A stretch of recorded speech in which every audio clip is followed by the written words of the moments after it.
Good afternoon. This is Roger Citrin, the Director of the Drug Use Research and Management Program, and welcome to the August P&T meeting. I count 9 of our P&T committee members that have already logged on. Out of respect for them and the agenda that we have to get through, I'd like to get started. Just wanted to notify people that this meeting is being recorded and will be posted to the OHA's website for posterity and review at a later date. So just so you're aware of that.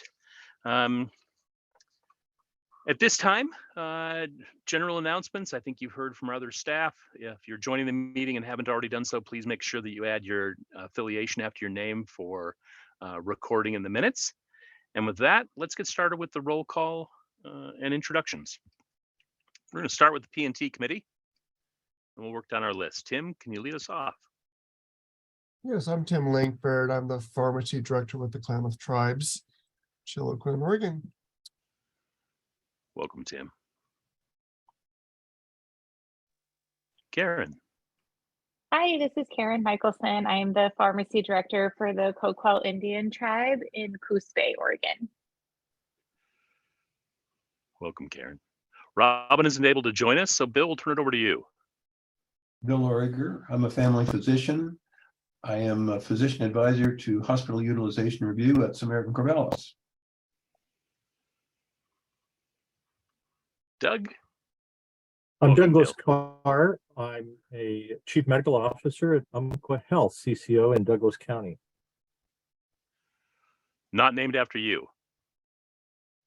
Douglas County. Well, okay. Maybe your predecessor. Okay. Well, welcome. Russ, you just joined. I was making you a co-host. I don't know if you're able to unmute your line yet. I was changing my name. Oh, hi, I'm Russ Huffman. I'm a psychiatric nurse practitioner at Salem Health. welcome. Glad you could join us. Hariko? Hi, I'm Eriko Nishi from OHSU Family Medicine. Welcome. Eddie? Good afternoon, Eddie Saito, Associate Professor with Pacific University School of Pharmacy and Clinical Pharmacist at Virginia Garcia. Welcome. Thanks for joining. Pat? Hi, everybody. I'm Pat DiMartino. I'm a peds hemonc doc at OHSU. Thank you as well.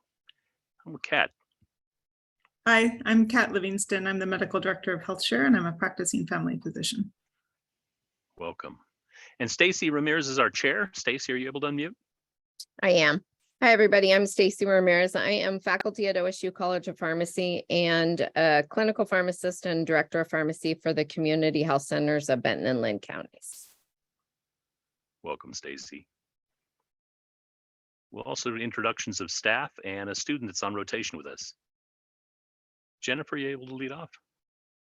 Jennifer Bowen, Executive Support Specialist with the Oregon Health Authority.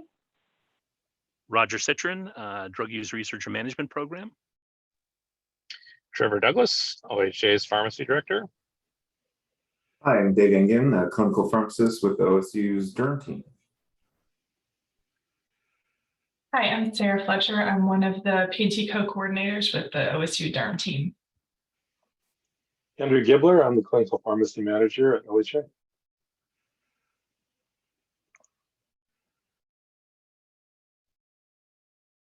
Kyle is not able to join us today. I don't think Megan has joined us as well. So Deanna, we'll turn it over to you.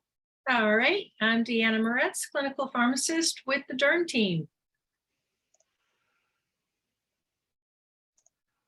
Let's give Amanda 1 second. She just entered the meeting and I'm making her co-host with permissions in the moment. Kathy? Sure, I'm Kathy Centena and I'm a clinical pharmacist with the OSU Derm team as well. Wonderful. Amanda, we're going to back up for 1 second. I just admitted you. Are you able to unmute your line? Yeah, I am. I'm Amanda Parrish. I'm the coordinator for the Mental Health Clinical Advisory Group that is advisory to the P&T committee. Awesome. Thanks for joining.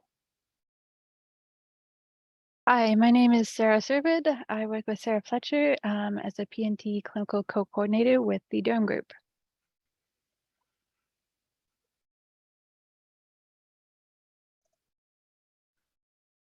Let's go on to, I don't know, Dee, have you joined us yet? Or I saw Lamb, but I think I might have not admitted her personally, so I have to give her permission. So bear with me for a second.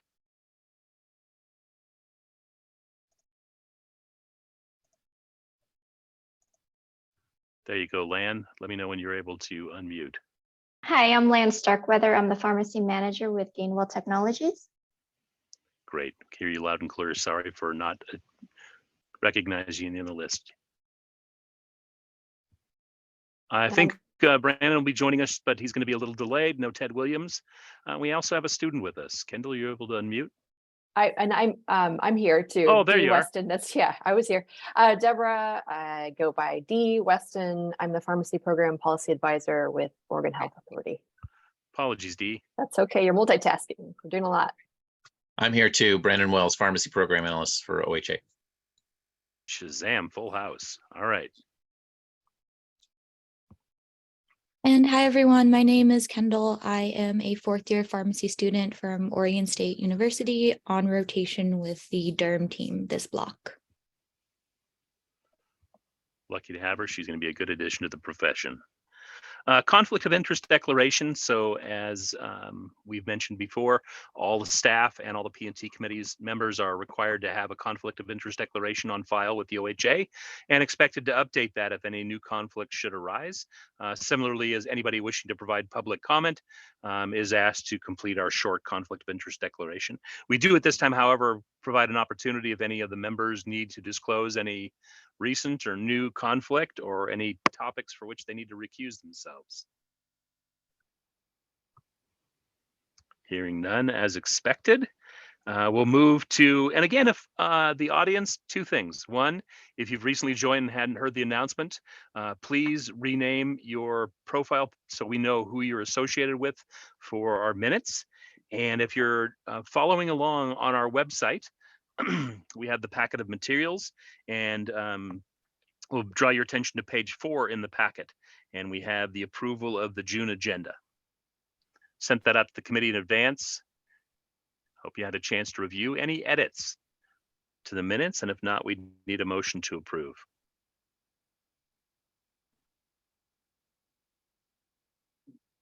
This is Russ. Motion to approve. Second. All those in favor? Aye. Aye. Hi. Aye. Anyone opposed? Abstain? Thank you. Great. And at this point, the agenda is straightforward. No amendments or changes to the order of events, so we'll stick with the agenda as posted and turn it over to Andrew Gibler for the department update. Thanks, Roger. We don't really have anything to report within the department, but I know I want to leave some time for the legislative update to wrap that up. But I do want to thank each of you as P&T committee members for volunteering your time again, and we really appreciate it, and look forward to future engagement as long as you can participate. So with that, I'll leave it to Dee Weston. Thank you, Andrew. I know it's a full agenda. It was a full legislative session. A lot of things happened. I just wanted to highlight 4 bills that the team thought might be of interest. I'll briefly go over those, and I will start with Senate Bill 608 that passed.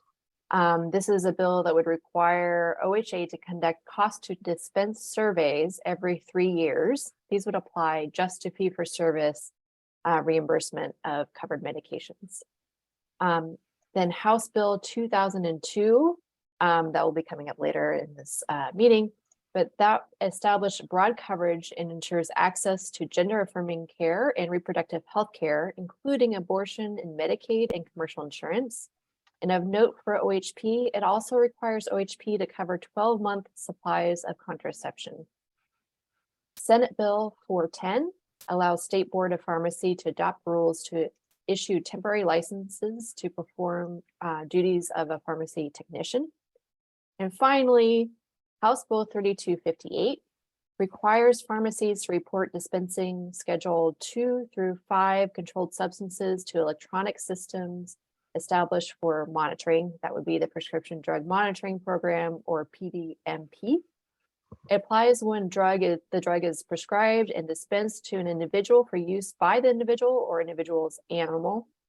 It removes pseudoephedrine and naloxone from drugs subject to the PDMP. requires OHA to contract with an information technology or IT vendor to ensure interoperability of data. It allows limited disclosure to OHA division directors for the division that administers the state medical assistance program and the division that administers the medical assistance prescription drug program. That is all I was going to cover, but let me know if you have any questions. Great, Dee, appreciate it. Any questions for Dee or for Andrew for the Department of Legislative Updates? Great, thank you. Yep, always welcome to questions if you have them going forward. As you know, the P&T committee is also serves as the DUR board, which is federally mandated when Medicaid programs elect to cover prescription drugs. So the P&T committee serves that purpose, and there's federal requirements that the committee meets at least quarterly. So we focus one meeting each quarter on DUR activities. That includes some of our reporting and educational initiatives. So included in the consent agenda, if you're following along on the packet of materials, we have our quarterly utilization reports on page 9. We also have a consent agenda as a standing topic so we can add agents to some of our policies, in this case oncology, and some of our old business. So at this time, we have consent agenda topics. We need a motion to approve those as posted, unless any of the committee members wish to pull those off and discuss at length. And just for notification, we did receive some written materials. I brought that to the committee's attention. Those have been posted on our website as well in regards to the CGRP inhibitors. Move to approve the consent agenda. Thank you, Dr. Carr. Second. Second. All those in favor? Aye. Aye. Aye. Aye. Anyone opposed? Abstain? Thank you. So DUR activities include prospective, retrospective, and education. So prospective is administered and taken care of by the state's pharmacy benefit administrator, Gainwell Technologies. So I'm going to turn it over to Lance Starkweather and draw your attention to page 43 in the packet. Thank you, Roger. So this first page here is just a high-level summary of the ProDUR alerts for the second quarter of 23. We had a total of about 170,000 alerts. This is slightly higher compared to first quarter, which had 155,000 alerts. This is probably due to the summer months and patients are going on vacation. With the early refill, the first highlighted line, we had 107,000 alerts, 22,000 were overridden. That equals to a 21.3% override. So this is slightly higher than what we typically see for the quarter. It usually ranges from 16 to 20% for each quarter. The second highlighted line is the pregnancy drug interaction. We received 40 for the quarter, 32 were overridden. That's an 80% override.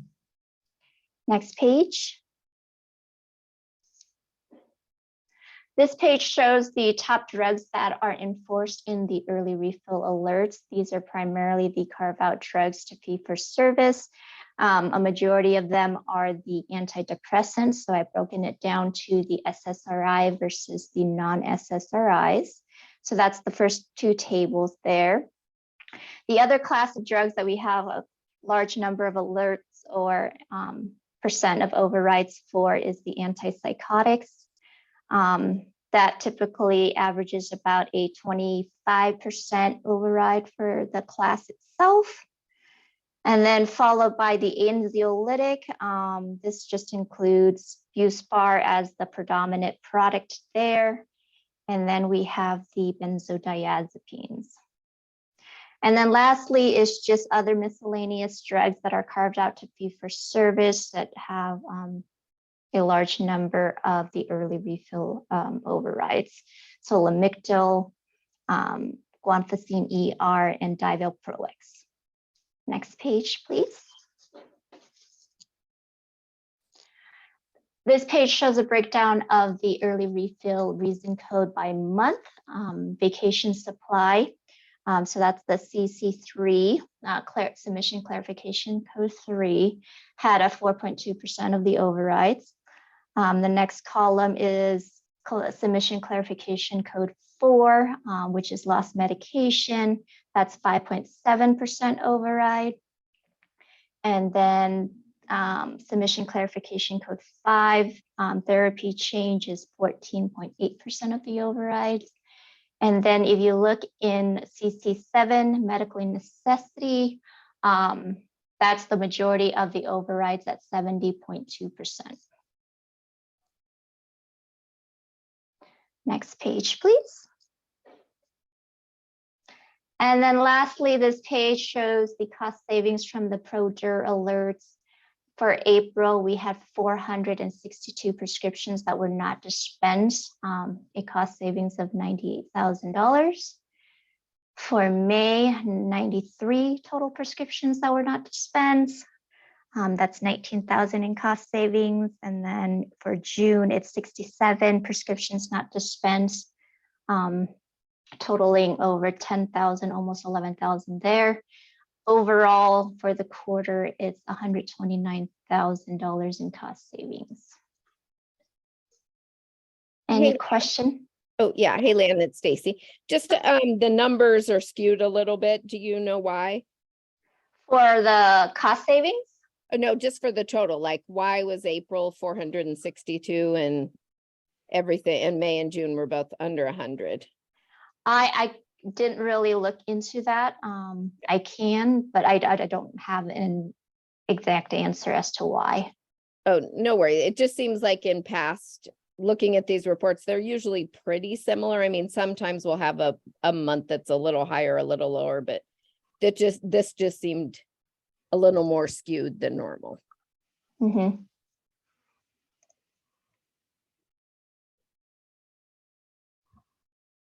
Other questions for Lan? Good report. And again, the cost savings, I think if you could hear in her words, these prescriptions weren't filled. So it's really kind of a cost avoidance that's being calculated. Those monies aren't being spent because of those reasons. So very important for the ProDur is quite valuable in terms of safety and being good stewards. All right, we're going to turn it over to Dave and our RetroDur program, and that's started on page 47 in your packet. Okay, thank you, Roger. Yeah, so the RetroDur, once again, we're looking back at prescriptions already dispensed and paid for by fee-for-service.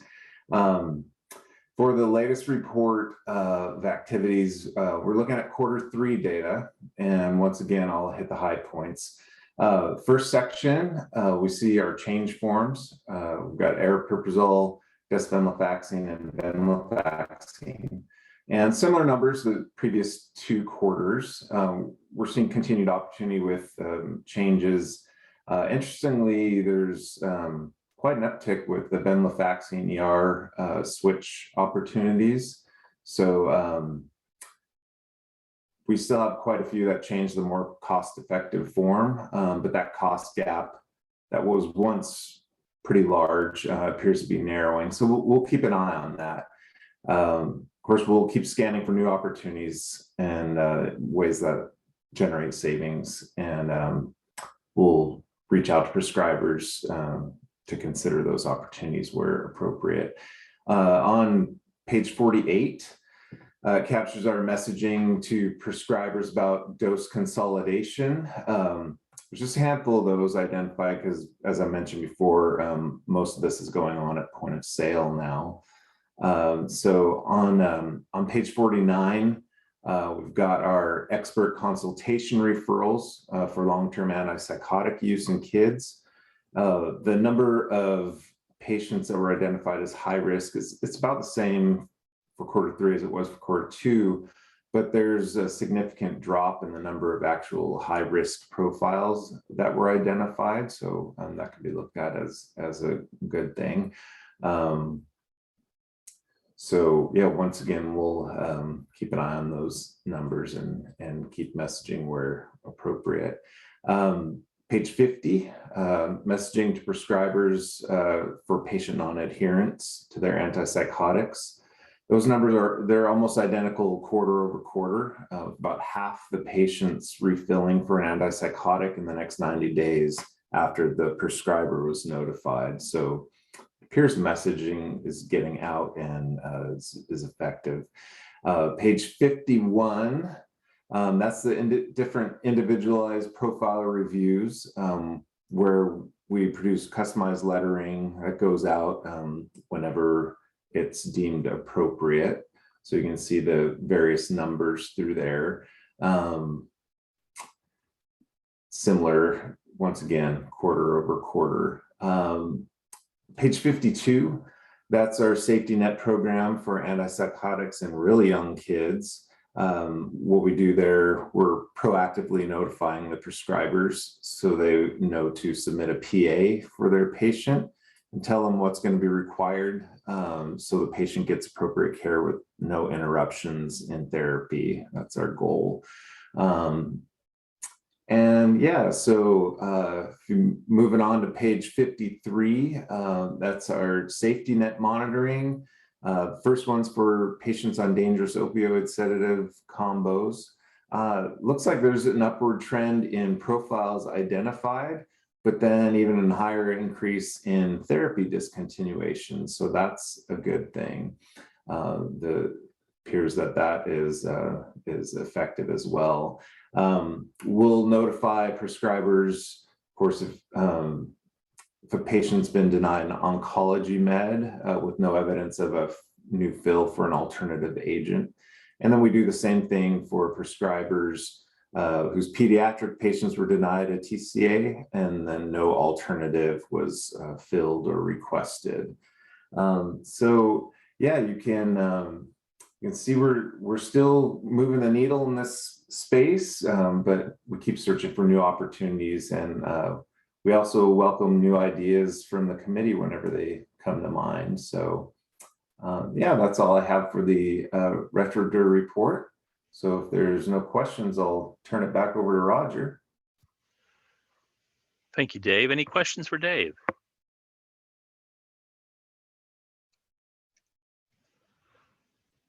All right. As I mentioned, education is one of the components of drug use review activities. One of the ways that we accomplish this is through our Oregon State Drug Review newsletters. And Kathy Centena is our editor. Draw your attention to the first newsletter in the packet and starts on page 54. Thanks, Roger. So yeah, today we'll be recapping a couple newsletters that were published. The first one was psychotropic use in youth enrolled in the Oregon Health Plan and youth in foster care with an emphasis on antipsychotic prescriptions. So this newsletter described the prescribing of psychotropic medications to youth in foster care within OHP, as well as the programs available to support non-psychiatric providers who prescribe psychotropic drugs, and then also to review the antipsychotics in children safety edit policy that we recently implemented in the OHP population. The second newsletter was published in April, and it was on COVID-19 therapeutics. This evidence was updated through 3/31/23, as things are always changing in this realm. But what this newsletter focuses on is medications to prevent or treat COVID-19, with a discussion on the evidence for use of Paxlovid, Longivrio, Veklury, and convalescent plasma. So again, I so appreciate the authors who assist in providing these important provider education pieces, as well as the committee for looking over the newsletters and providing feedback and suggestions. So if there are topics the committee is interested in, of course, we'd love to hear those now, or you can email us at any time. And then, of course, you can always sign up for the newsletters to receive those electronically by going to our website.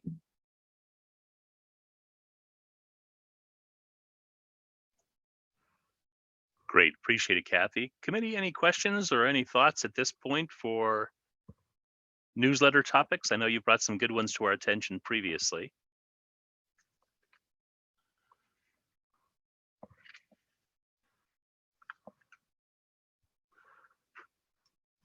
And I'm kind of bobbing and weaving. We're about 13 minutes ahead of schedule, and we have some people wishing to provide some public comment before we go to the next topic.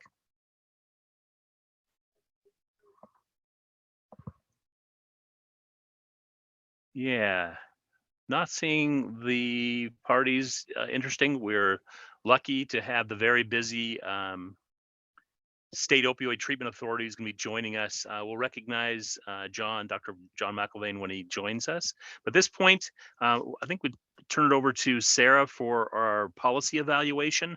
It starts on page 62 in the packet. Sarah, put you on the spot to take over a little early. Yeah, no worries. So one of the things that we've done recently is a policy evaluation of our buprenorphine quantity limits. So I wanted to present some of that data to you today. And so a current fee-for-service policy is to allow up to 24 milligrams per day of sublingual buprenorphine or sublingual buprenorphine naloxone combination without a prior authorization. Under the current policy, members can be prescribed more than one form of sublingual buprenorphine, so that 24 milligrams applies per claim. And then the current clinical PA criteria essentially verify if the diagnosis is for opioid use disorder, but there's no pathway to approve more than 24 milligrams daily for opioid use disorder. So the questions that we really wanted to answer with this policy evaluation are kind of what portion of members have a daily dose that's greater than 24 or 32 milligrams, and what diagnoses appear in medical claims that are potential indications for therapy with the buprenorphine and sublingual buprenorphine naloxone. We did do an evidence review trying to look at what the evidence was for different doses of buprenorphine. There is evidence out there that higher daily doses, so over 16 milligrams per day, probably increase treatment retention and decrease illicit opioid use compared to lower doses of buprenorphine for people with opioid use disorder. However, most of this evidence is based on people who are dependent on heroin. So there's really insufficient evidence to identify what dose of buprenorphine is really needed to control symptoms in people who are dependent on fentanyl. We do have some data from uncontrolled studies and patient surveys and case reports, but few studies have really looked at over 24 milligrams daily in a systematic manner, and there's not a whole lot of evidence on use in people that are dependent on fentanyl. And in Oregon, we really are seeing an increase in use of fentanyl, so there's a real gap between evidence and what we're seeing in clinical practice. Most guidelines and national organizations do recommend that dose of buprenorphine be individualized and titrated to control symptoms. There are a couple organizations out there that do specify maximum doses, and so the FDA and SAMHSA mentioned doses up to 24 milligrams daily can be used. The VA and Department of Defense mentioned that up to 32 milligrams daily can be used. So what we were looking at with this analysis, we did two analyses, one with paid claims and one looking at claims that denied due to our quantity limit. And I'm going to focus this presentation mostly on the population of patients with paid claims because we didn't really find many people that had denials due to the quantity limit. So that information is available in the packet if you want to look through it. And if you have questions, I'm happy to answer questions on it, but I'm going to focus mostly on members with paid claims. We're looking over a 1-year period.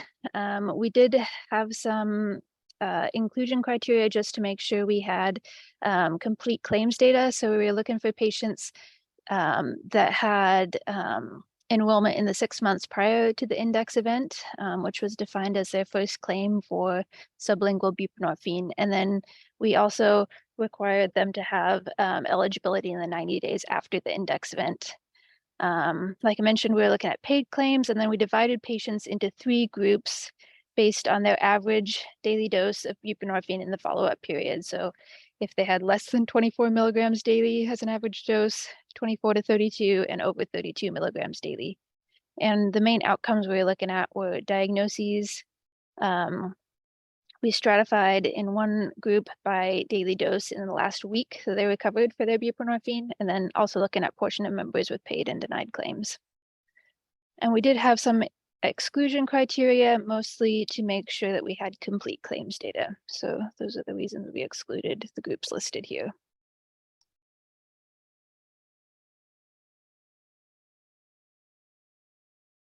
So table 1 describes the population that was included in this analysis. We identified a little over 1,600 members who had paid fee-for-service claims for sublingual buprenorphine in this 1-year period, and we included about 22% of them in this analysis. Most members were excluded because they were enrolled in a CCO within 90 days following that first claim for buprenorphine. So we've got pretty our fee-for-service members, a lot of them move into a CCO pretty quickly. And that exclusion criteria leads to some of the demographics that you see here in this table. About half of the members were female. It was mostly an adult population. And for the members that we analyzed, most of them identified as American Indian and Alaskan Native. And that is a direct result of the exclusion criteria that we were using for CCO enrollment. The American Indian, Native, Alaskan Native population is the only kind of demographic population that doesn't automatically get enrolled into a CCO. Most other populations have some type of automatic CCO enrollment. So based on what we found and how we grouped members, about 85% of members had a buprenorphine dose less than 24 milligrams daily in the 90 days following their first claim. However, there was a fairly substantial portion of members who had higher doses. So about 13% had a dose that was greater than 24 milligrams, but less than 32 milligrams. And about 2% had an average daily dose that was over 32 milligrams. And like I mentioned earlier, compared to the numbers that we're seeing here, a really small number of patients had denied claims that were over the 24 milligram quantity limit. And so members, based on our current policy, members can get higher doses if they're prescribed more than one formulation of buprenorphine concurrently, or have multiple early refills of a single prescription. And presented here in table 4, you can see kind of those groups of patients stratified also by their average daily dose over the last 7 days covered by buprenorphine. So what we're trying to identify here is whether members stayed on that high dose of buprenorphine long term, or whether they eventually taper down. And I don't know if we can really answer that question based on this data because of claims limitations. But you do see that based on the claims information that we have, over the last 7 days, some of the members that were initially on a higher dose might be tapering down to a lower dose eventually. Although it is tough to determine that from these numbers. When we looked at indication, the number of members with an opioid use disorder diagnosis in the baseline period, so that's 6 months before the index event, was pretty consistent across all doses. So about 87% of members had an opioid use disorder diagnosis in the baseline period. We also looked at some chronic pain conditions, and this isn't a comprehensive list of conditions for which members might have chronic pain, but is just some of the most common ones. And it does appear that higher doses might be associated with more comorbid chronic pain, because those diagnoses, frequency of those diagnoses did increase with higher doses.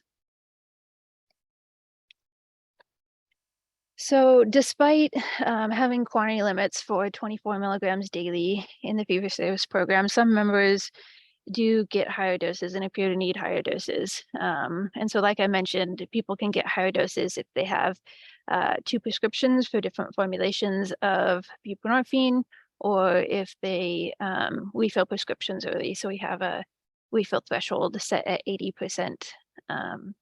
And we do know that utilization of fentanyl is increasing in Oregon.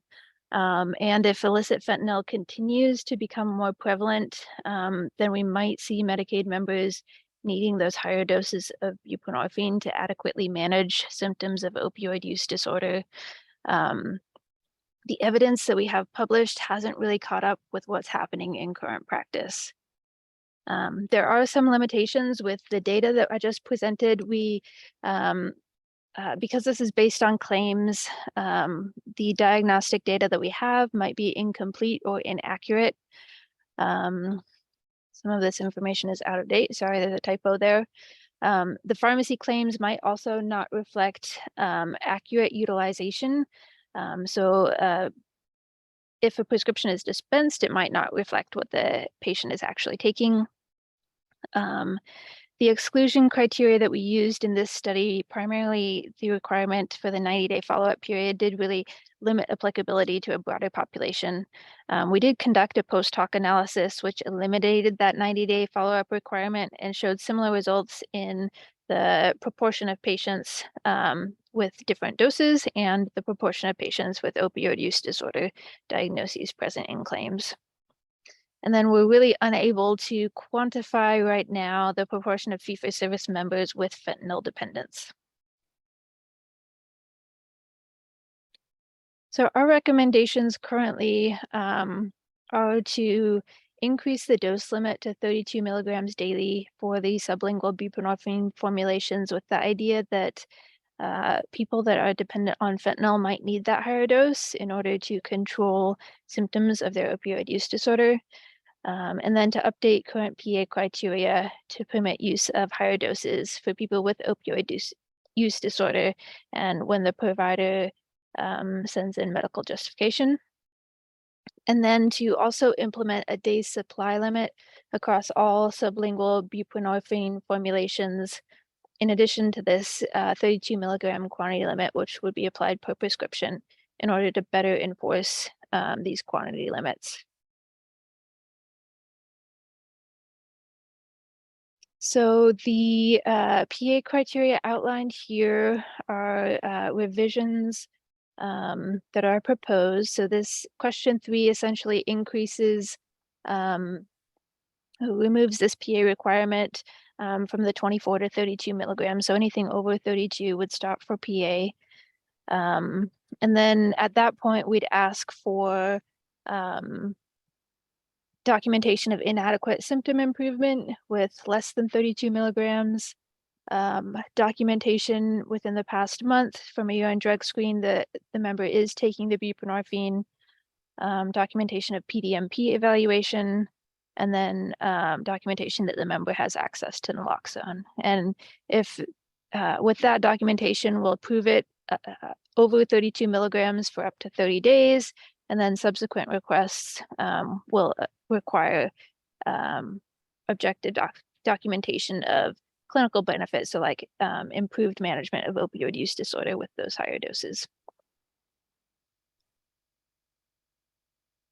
And I know we have, I think John McElvain joined us. Yeah, so Sarah, great job. Before we start to discuss what you've presented and the proposed changes to the criteria, as I mentioned, we do have Dr. John McElvain. He is the OHA's, the state opioid treatment authority. He was aware that we're going to bring this subject forward, and he was kind enough to give us some of his time to kind of set the stage and give some background about what we're seeing in the community. So John, are you able to unmute yourself? I am, Roger. Thank you so much. I appreciate it. Absolutely. Great. And just a quick process question. How much time do I have? I want to be mindful of the committee's time and the other people that are going to give public comment. Yeah, we generally limit people providing public comment to 3 minutes, but we're not putting up the timer and keeping you to that. But yeah, if you just keep your comments pertinent to what the committee is discussing and, helping to inform this particular policy recommendation, and then I'm sure the committee might have some additional questions for you. Excellent. Thank you so much, Roger. I appreciate it. Well, thank you, everyone, my OHA colleagues and the committee, the Pharmacy and Therapeutics Committee, for allowing me to comment today.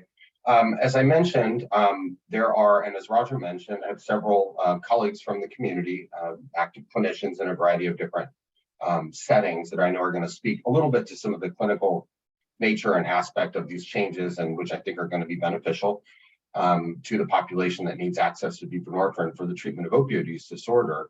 But I wanted to preface that discussion with a couple of comments, kind of to put some context and maybe bring some awareness of some of the really, really important public policy related issues that are going on around access to medications for opioid use disorder, MOUD, in Oregon, but also nationwide. It's obviously not lost on any of you, I think, although there may be varying knowledge of the severity of the problem, but the state of Oregon and then the West in particular, our nation, but particularly in our region, we are being faced with some of the highest rising percentage-wise death rates from illicit fentanyl and other opioid analogs and other formulations over the last 3 to 4 years since just before COVID began. Oregon's seen around a 700% increase, if not more by now, with the latest data coming out from the end of 2022 in terms of fentanyl death from overdose, as well as the other challenges of polysubstance abuse, the issues of addressing addiction and appropriate treatment and getting people access to treatment is obviously on everybody's mind. It's in the media. And I just wanted to make a couple of points to kind of put things in context around some public policy issues that are specific to buprenorphine and I think related to this issue. We're currently seeing, and in Oregon is one of the hot spots for this, significant lack of access to buprenorphine and buprenorphine products. And this takes on a variety of different forms. It can be as simple as different formulations of buprenorphine, not the ones we're talking about today, but the injectables being available at different rates and different levels throughout the state from a variety of different things. Could be payment or payer issues, could be access at the pharmacy level.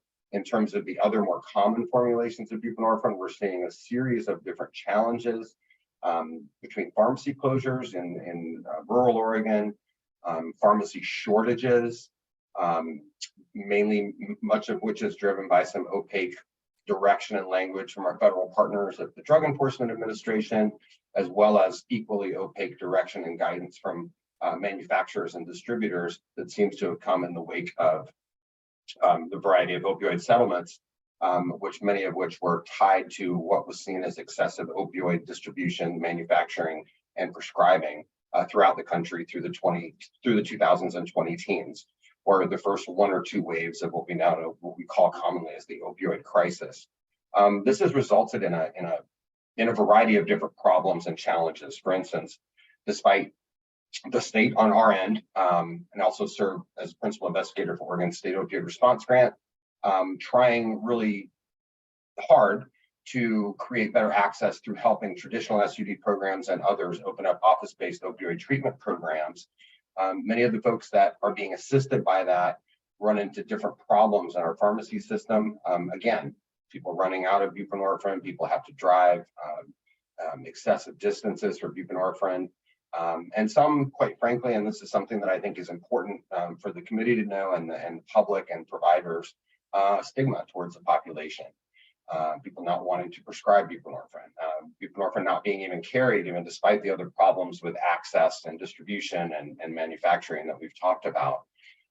So I really want to hopefully put that into context as you hear from these providers. I see Dr. Ricky is here, and there'll be some others here as well to talk more about this.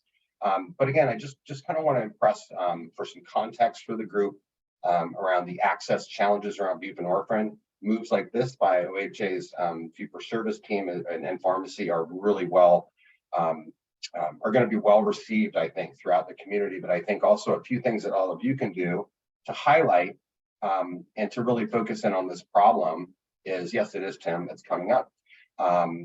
Really think about this. Those of you that are in payer systems, really think about how you can help create better access, communicate with our pharmacy partners, make sure that this is really a priority population, because as I like to say, unfortunately, the impact of fentanyl and fentanyl overdose, the net is getting wider than I've ever seen it in my fairly long, I don't want to date myself too much, career in this field.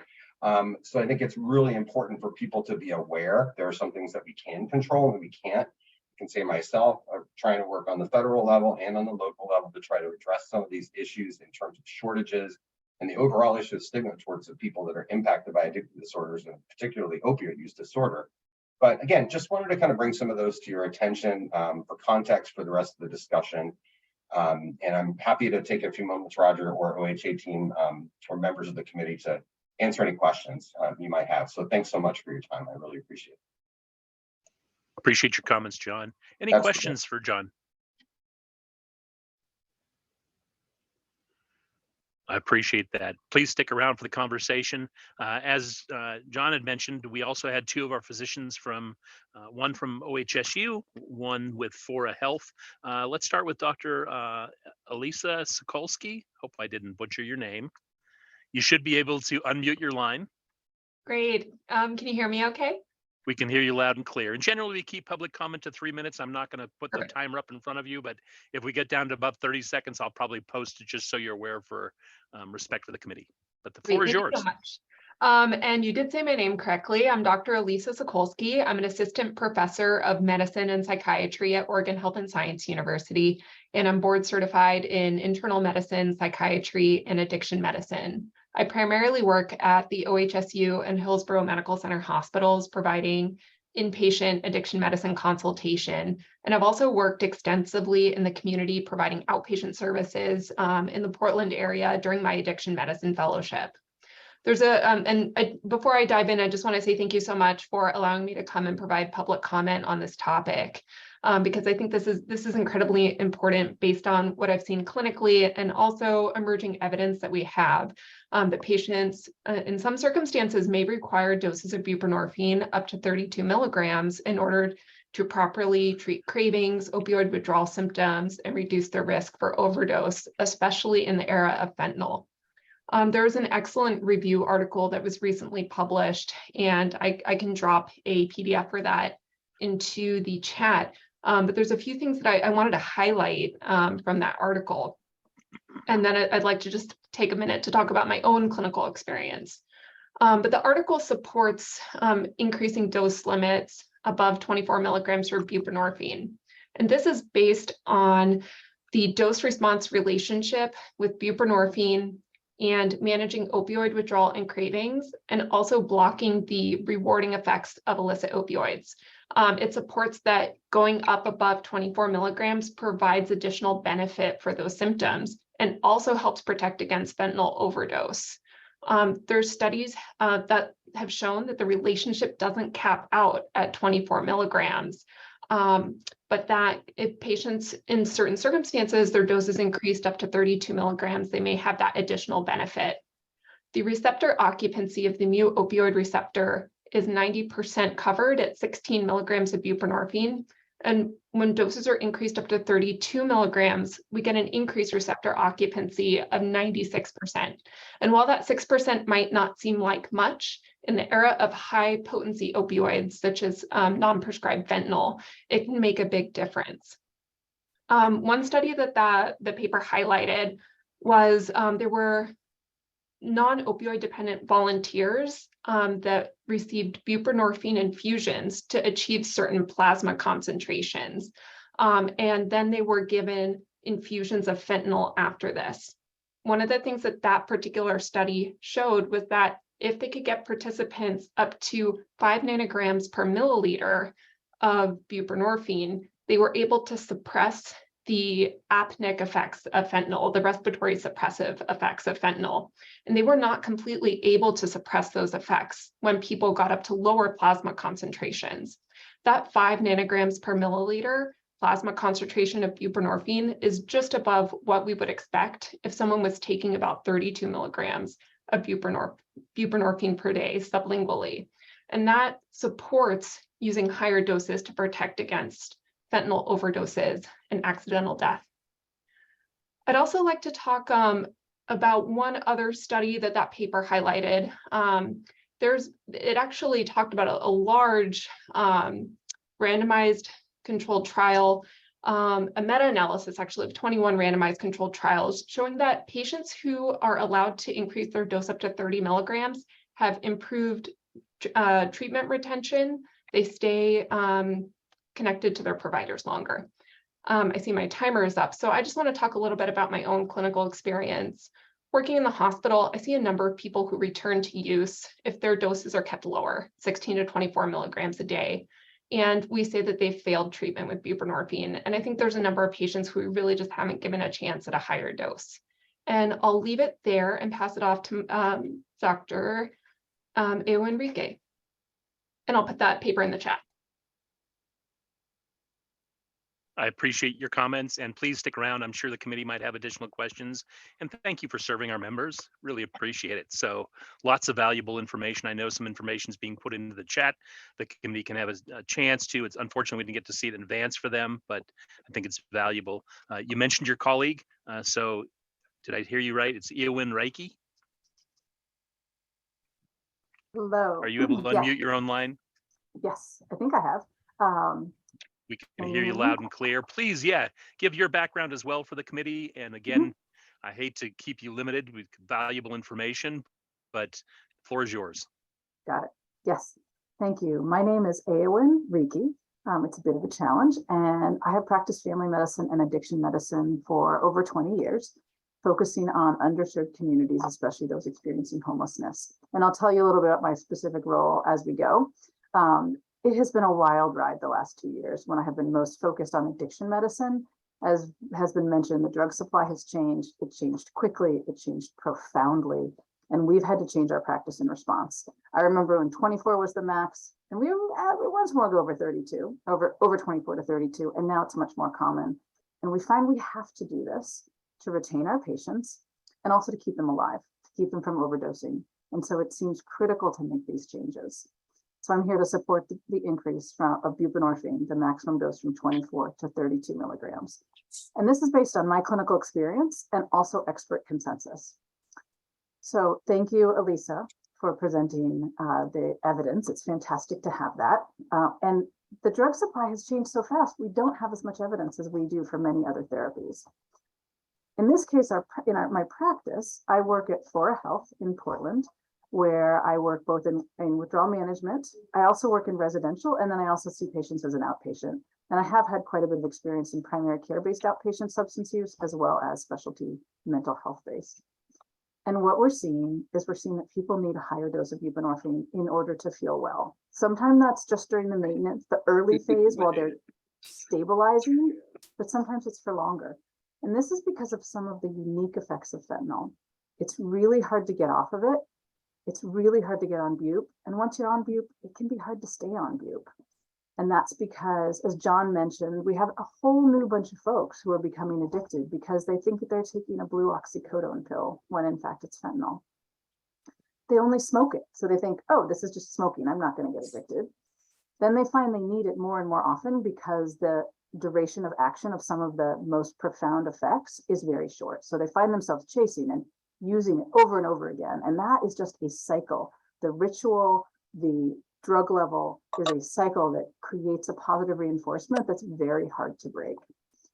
We have people who smoke 50 to 60 pills a day, and then they move to powder, and then it's even more profound. And the transition is unbelievably difficult for them. And many of them come to our withdrawal management.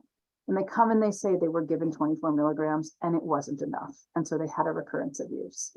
They come and say they had profound anxiety when they stopped using fentanyl, and they cannot manage without a higher dose of buprenorphine. And so that 6% difference in receptor binding that Elisa talked about makes a huge difference in our patient's ability not to use fentanyl, because that's half as much of a euphoric effect. Between 24 milligrams and 32 milligrams, you cut the euphoric effect in half by the number of receptors that can be occupied by fentanyl. And that makes a huge difference in whether people are going to use. And because it's so hard to get people onto buprenorphine, we want to keep them on it when we get them. And so it's particularly important to consider these higher doses. And fortunately, the national societies agree with me. I dropped in the chat, the American Society of Addiction Medicine this week released an expert consensus document. And I'm sorry that I didn't get it to you ahead of time. It literally came out yesterday or the day before. And it basically says the same. It says there's some people who really need to have those higher doses. And those people in particular are ones who are using stimulants in addition to opioids, those who have psychosocial instability, those who have mental health conditions, who are all the patients that we're treating. Thank you very much. Thank you very much. Questions, first of all, from the committee for our guest today. Bill? I don't have a question, but the magnitude of the crisis and the change in drugs, I think we have to approve this, and we cannot wait until there's more evidence. I think we know enough from our experts that this is going to be beneficial, and we can't wait for really detailed studies because people are dying from this. And I fully support this. I need no convincing. And urge the other committee members to do the same. I would definitely say, I mean, I agree that ASAM, the American Society of Addiction Medicine, was not, they're not generally cavalier in their recommendations, and the paper that AON shared, I was actually planning to share it myself if it didn't get shared before. You know, is pretty clear that, you know, the relative risks of buprenorphine at 32 milligrams versus, you know, untreated opioid use disorder is I mean, negligible. You know, when we're talking about the rate at which people are dying by overdose. So I mean, I think this, and also other states are already doing this, and it's where clinical practice is. I mean, it is what is being done in clinical practice based on the evidence and these expert opinions. And so, I mean, I think there's no reason for us to not approve this change. Stacy, is question, or do you have a high five? Oh, well, it could be both, because yes, 100% support this. But I was also just gonna point out that that this, like the other folks are saying, this is already happening. We may not be capturing it completely in claims data. I know when I was reviewing this information, you know, I can think of a significant number of patients who are, you know, maybe 24 milligrams is covered, but then they're having to figure out how to pay out of pocket for a little bit higher dose because that's not covered. So I think I would bet that those numbers are significantly higher in what's actually happening. And we certainly need to move so that we're not affecting people's ability to stay off of heroin and fentanyl and all of those other things. So yes, 100% support this. And just briefly to give a little landscape, we've had this conversation with the CCOs. We did it 2 months ago before the last P&T, and some of the CCOs have removed barriers. Some are allowing 32 with the treatment plan. I mean, there's all sorts of people, but they're moving in this direction. So there's a concerted effort against across the state to be working in concert to help address this this pandemic. So appreciate everybody's comments. Anybody else wish to chime in? It sounds like it's not a heavy lift for a move to approve. I have one quick comment. It's in something I put in the chat is buprenorphine 32 milligrams is not enough for some patients. I'm delighted there's a PA opportunity to get a higher dose, but Sublocade or Brixadi or one of the injectable buprenorphine can get a higher serum level, and that is a better option for many patients. And I'm hoping we can have improved access to that in the future. Yeah, we actually at our site have just started. I think we provided Sublocade to our first patient last week after going through the whole process of trying to be able to access it through our pharmacy rather than special. So it was a whole big thing. But yes, the first patient got their Sublocade last week, and we anticipate a lot, you know, a much larger number moving in that direction. So great conversation. So the recommendations are on the screen in front of you. Is there any more questions or recommendations? If not, we'd need a motion to approve. Motion to approve. This is Karen. Second. All those in favor? Aye. Anyone opposed? Abstain? Thank you all. Again, I want to thank the time taken for these doctors and John to join us and provide background with this. Invite you back if we revisit this conversation. So really appreciate your service and time. So thank you. Thank you. Yes, thank you all. I appreciate it. All right, sticking with the agenda, we have quite a bit more to cover. If you're following along in the packet, draw your attention to page 80, and we'll turn it over to Deanna Moretz. Thank you, Roger.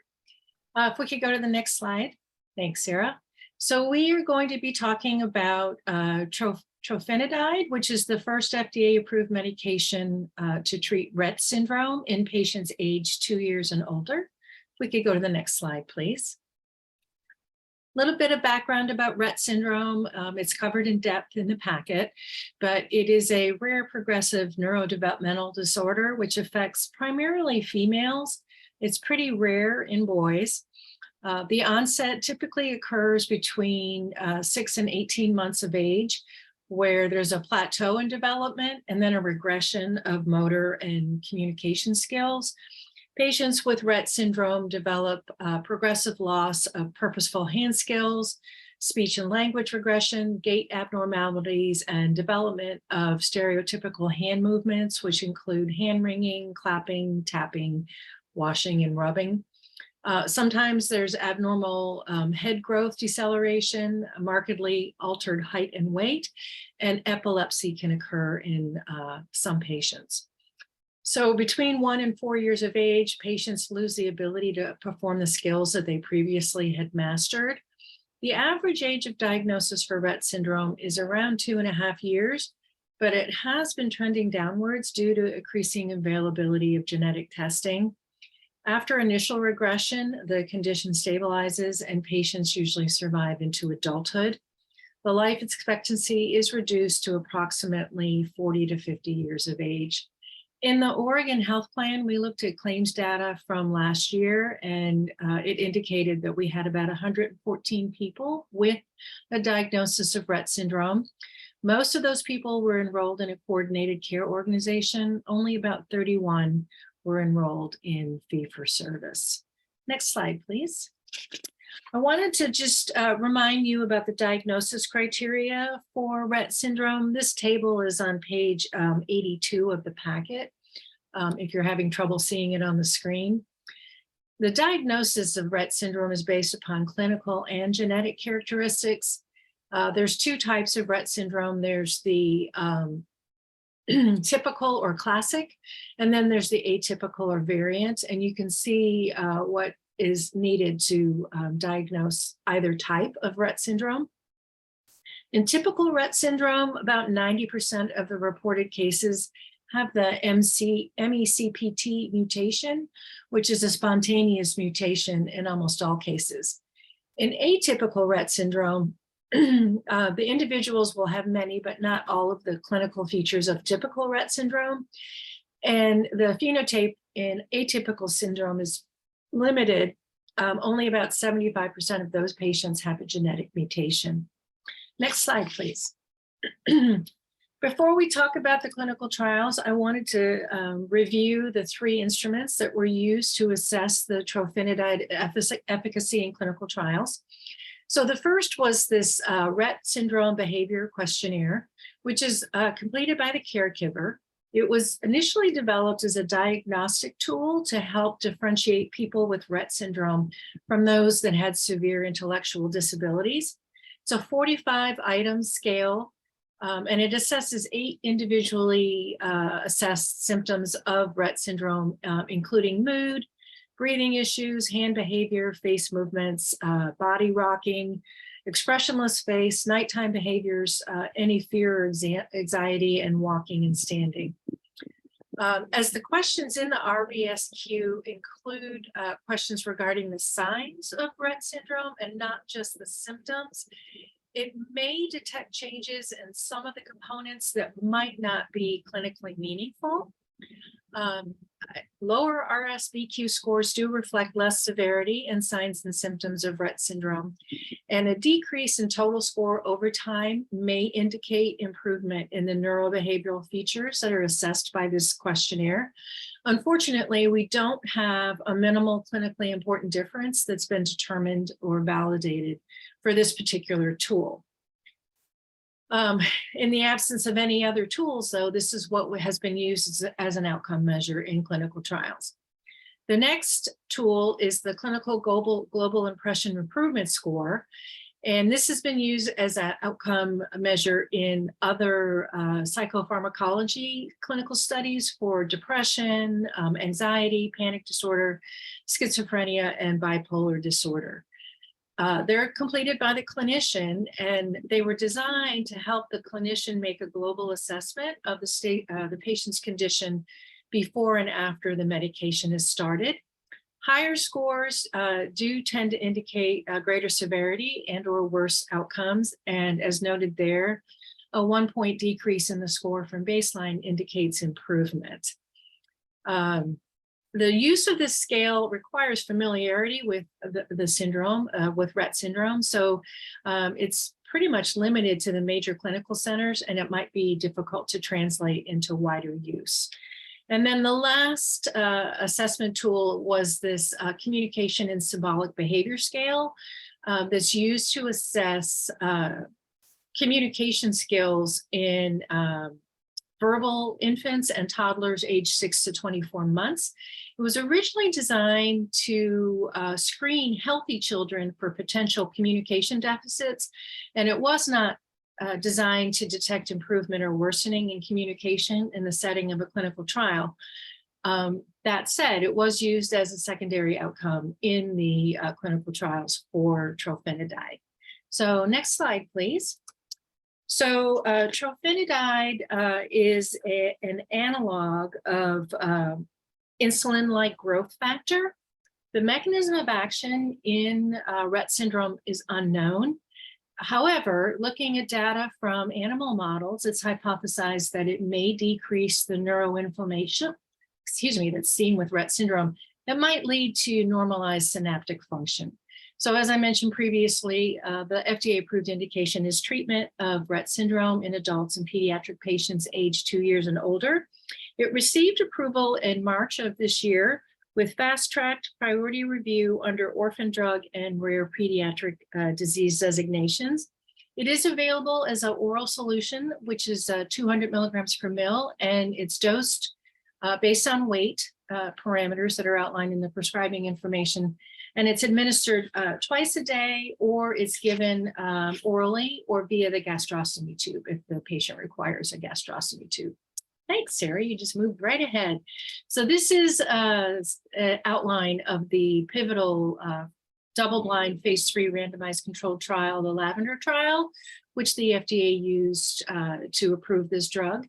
It was compared to a matching oral placebo in 187 patients, which were all female. That was part of the inclusion criteria.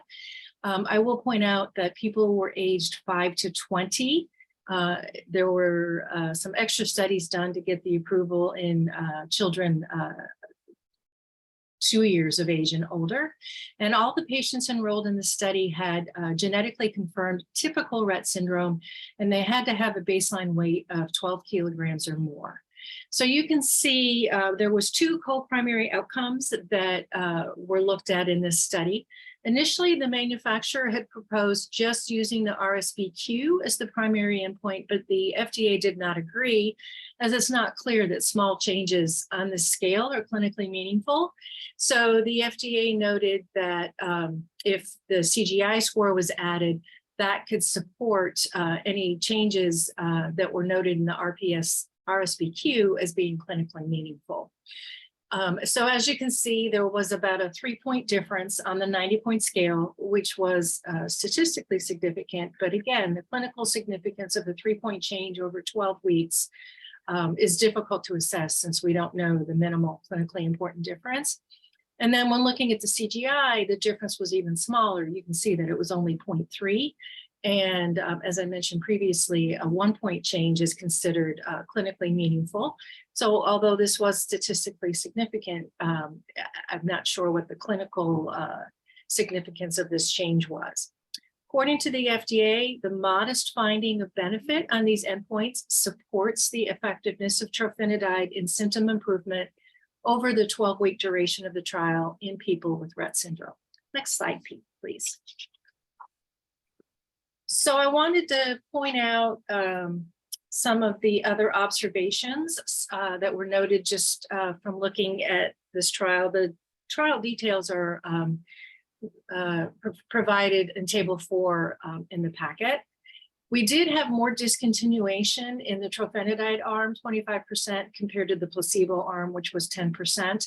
The majority of patients that discontinued in the trofinetide arm were mostly due to an adverse event, either diarrhea or vomiting. Compared to the placebo-treated patients, most of the reason for withdrawal on that arm was due to COVID-19 quarantine measures. Of interest, 41% of the trofinetide treated patients wound up using loperamide to manage the diarrhea, compared with just 1% in the placebo arm. And then there was also the reviewers noted, the FDA reviewers noted that more patients that received trofinetide experienced weight loss greater than 7% compared to 4% of the placebo-treated patients. As I mentioned earlier, this is approved for children 2 years and older. So the effectiveness of trofinetide in patients that are 2 to 4 years of age was hypothesized through extrapolation of the results that were observed in that pivotal randomized control trial. And it was based on the similarity of the disease pathophysiology. There was 13 patients that were aged 2 to 4 that they also did a pharmacokinetic analysis in to make sure that there was similar exposure in the younger patients compared to the patients that were aged 5 years and older. Next slide, please. So the trial limitations, I've kind of outlined some of the limitations based on those observations.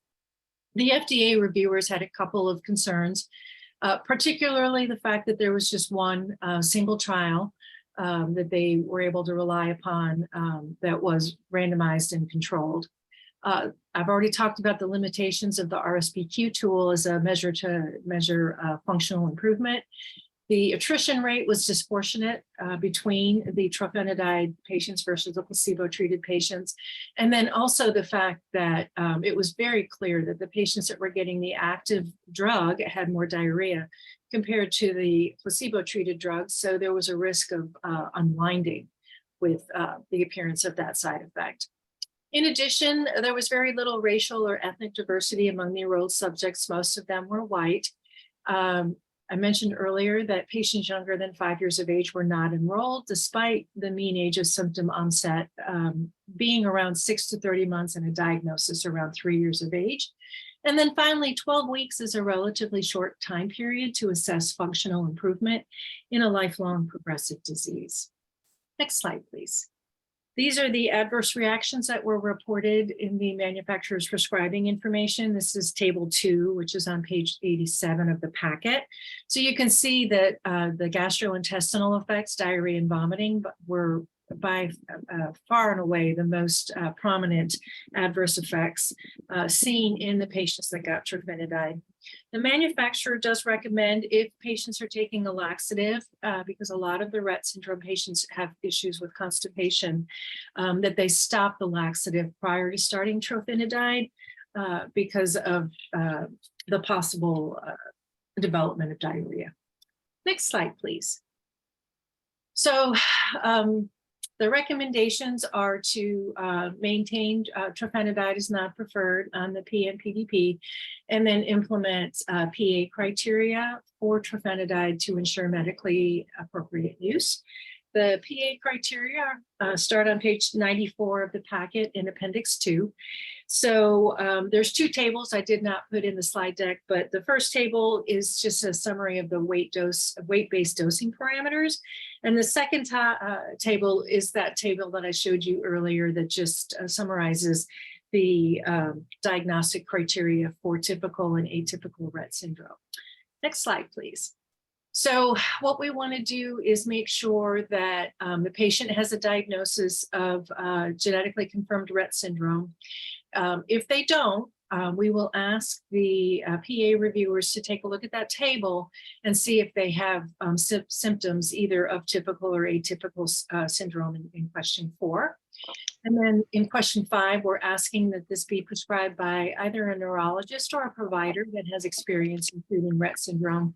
And then finally, making sure that it's in the appropriate age and that the weight, that the dosing regimen is appropriate for the weight. Next slide, please. And then we are doing something a little bit unusual with approving this drug. It is very expensive. So due to the adverse event profile, we're modeling a structure for PA profile for the PA approval to minimize waste in case the patient does not tolerate the drug. So if the provider has provided some specific and measurable goals of therapy, we will approve the request for enough units for 14 days to assess the tolerance. And then we can approve enough units to cover the subsequent 14 to 28 days. And then if they are tolerating it, we can approve enough units for up to 6 months. This does come from a specialty pharmacy, so it would probably come through mail order to the patient, since there's only one pharmacy that stocks this drug. Next slide, please. And so the renewal criteria, we would assess adherence and tolerance through provider assessment, and then also making sure that the prescribing provider attests to the patient's stabilization while they're getting therapy. With that, I will open it to any questions from the P&T committee. As Deanna mentioned, we do have some public comment. We do have a parent of a participant in one of the clinical trials, and we also have the manufacturer. So entertain their conversation. But any questions for Deanna first? Maybe just a comment on PA line 4. Okay. Having our reviewer like adjudicate atypical Rett. Might that be a bit of a big lift given the nebulousness of it? And would it be perhaps simpler to just rely on line item 5 if we're kind of requiring a neurologist or experienced provider? Because that atypical criteria feels pretty muddy. Okay. I think the main reason is because all the people that were enrolled in the trial had genetically confirmed Rett syndrome, but we know that there probably are people that have the atypical version, which the FDA approval is for Rett syndrome, not, they didn't limit the approval to genetically confirmed Rett syndrome. So that's why that was added. But if the P&T committee feels like that's just one additional step that doesn't add any value, I think we could just take that out and go directly to number 5. I think that's so agree with the effort to try to achieve a nice targeted population, but I just worry that it could be too complicated. You know, I think that I agree with this. We shouldn't be sorting out the diagnosis. I wouldn't want to be in that position. But the FDA approval goes beyond what the data. Proud of you. The data is based on I love you. A specific thank you, but I don't know who that was. On a specific subset of people where it was genetically documented, and that's the only group in whom that was studied. So I think there is a reason to limit the use to the people who were studied. Good points. Any other before we entertain public comment? I agree with Bill. We should limit it to genetic Rett. All right, appreciate that, Doug Ducar. We'll revisit the criteria and the proposals in front of you shortly. We do have our first public commenter is Ms. Joey Rosano, who's kind and loving. We heard you giving love to somebody, so I don't think it was to Bill. Not me. Okay. Yeah. You should be able to unmute your line, and we ask you to try to keep your comments to 3 minutes if possible for the committee. Ms. Rosano did fill out our conflict of interest declaration. Has not been requested to hear by any party. This is brought to our attention, and she's here on our own volition. And again, as she mentioned in her conflict of interest, that her daughter participated in the clinical trial. So with that, the floor is yours, Ms. Rosano. Thanks so much. Can you hear me? Loud and clear. Great. Awesome. Okay. So thank you so much for allowing me to provide a family perspective on the prior authorization requirements for the newly FDA approved drug for Rett syndrome known as DAYBUE. My name is Joey Rosano. I represent hundreds of families as part of both the Northwest Rett Syndrome Association and as the Oregon rep for the International Rett Syndrome Foundation. My 20-year-old experiences Rett syndrome, and we are blessed to have the honor of caring for and advocating on her behalf. This was taken the day after her graduation from high school. Rett syndrome is really complicated, as I know you've heard, but this is my elevator speech. It's like having a person with autism, cerebral palsy, Parkinson's, epilepsy, and an anxiety disorder all in one. My daughter uses a wheelchair. She's had spinal rod surgery. She can't speak, and she has no functional hand use. She requires 24/7 care. And in case you weren't aware, there is a caregiver shortage. Our family has one caregiver that comes in Monday through Friday, and that only allows us as parents to work. Evenings, weekends, days when our caregiver's off, we have to take care of our daughter in addition to the other activities. And it's like juggling a million things. So adding one more medication to the mix that needs to be refrigerated, titrated up, it's going to be an additional burden. We are totally willing to take it if it leads to any possible symptom improvement in our daughter. Other parents have described the use of it to me as lifting the fog from their child or putting on a pair of glasses and seeing for the first time. One mom even said their teenager said their first word after being on DAYBUE for a year. A teenager said fun after a year. So the Rett gene was only discovered in '99 and completely reversed in a male mouse study in 2007. To think that there is a therapy available in my daughter's lifetime is incredible. I am thrilled that the Oregon Health Plan is covering it. And I'm so grateful and thankful for that. But now I understand that the PA requirements for families are an initial 14-day period and then a longer period for reauthorization. But what I don't understand is the logic behind the 14-day period. What I just heard was this was a fiscal responsibility decision, not based on how the drug actually works. DAYBUE isn't like an antibiotic where you see immediate results. In the Lavender trial, all the patients were giving varying doses from 50 mg to 200 mils twice daily for 40 days after being up titrated to their respective dose. In phase 3, the phase we participated in, the initial period was 12 weeks, followed by a 40-week period. Let me give you a glimpse of what a 14-day period would look like for us. We would give her maybe 5 mils to start, and then we would have to mess with all of her other meds to calibrate other side effects like diarrhea. And we'd have to closely look at her. And then either each day or week after that, we'd like increase it. Maybe we'd go up to twice a day after a few days, and then we'd actually increase the dose. So it would be like, where would you start, right? So each week after that, we'd be getting her up to a therapeutic dose that's appropriate for her body weight until we saw some beneficial and observable behaviors, or until she couldn't tolerate it, and then we'd back off a little bit. But you can see that's not going to happen in 14 days. The titration period may take months or not. It could be well tolerated, and we could take her straight up to 20 mg or mils. Or 60 or whatever it is. If we had to submit the PA at around 10 days so that the drug could be delivered after the 2-week period in a refrigerated, what dose would we ask for? My understanding is what? No, I appreciate your comments. And just to make sure that you understand, the 14-day period is to avoid waste.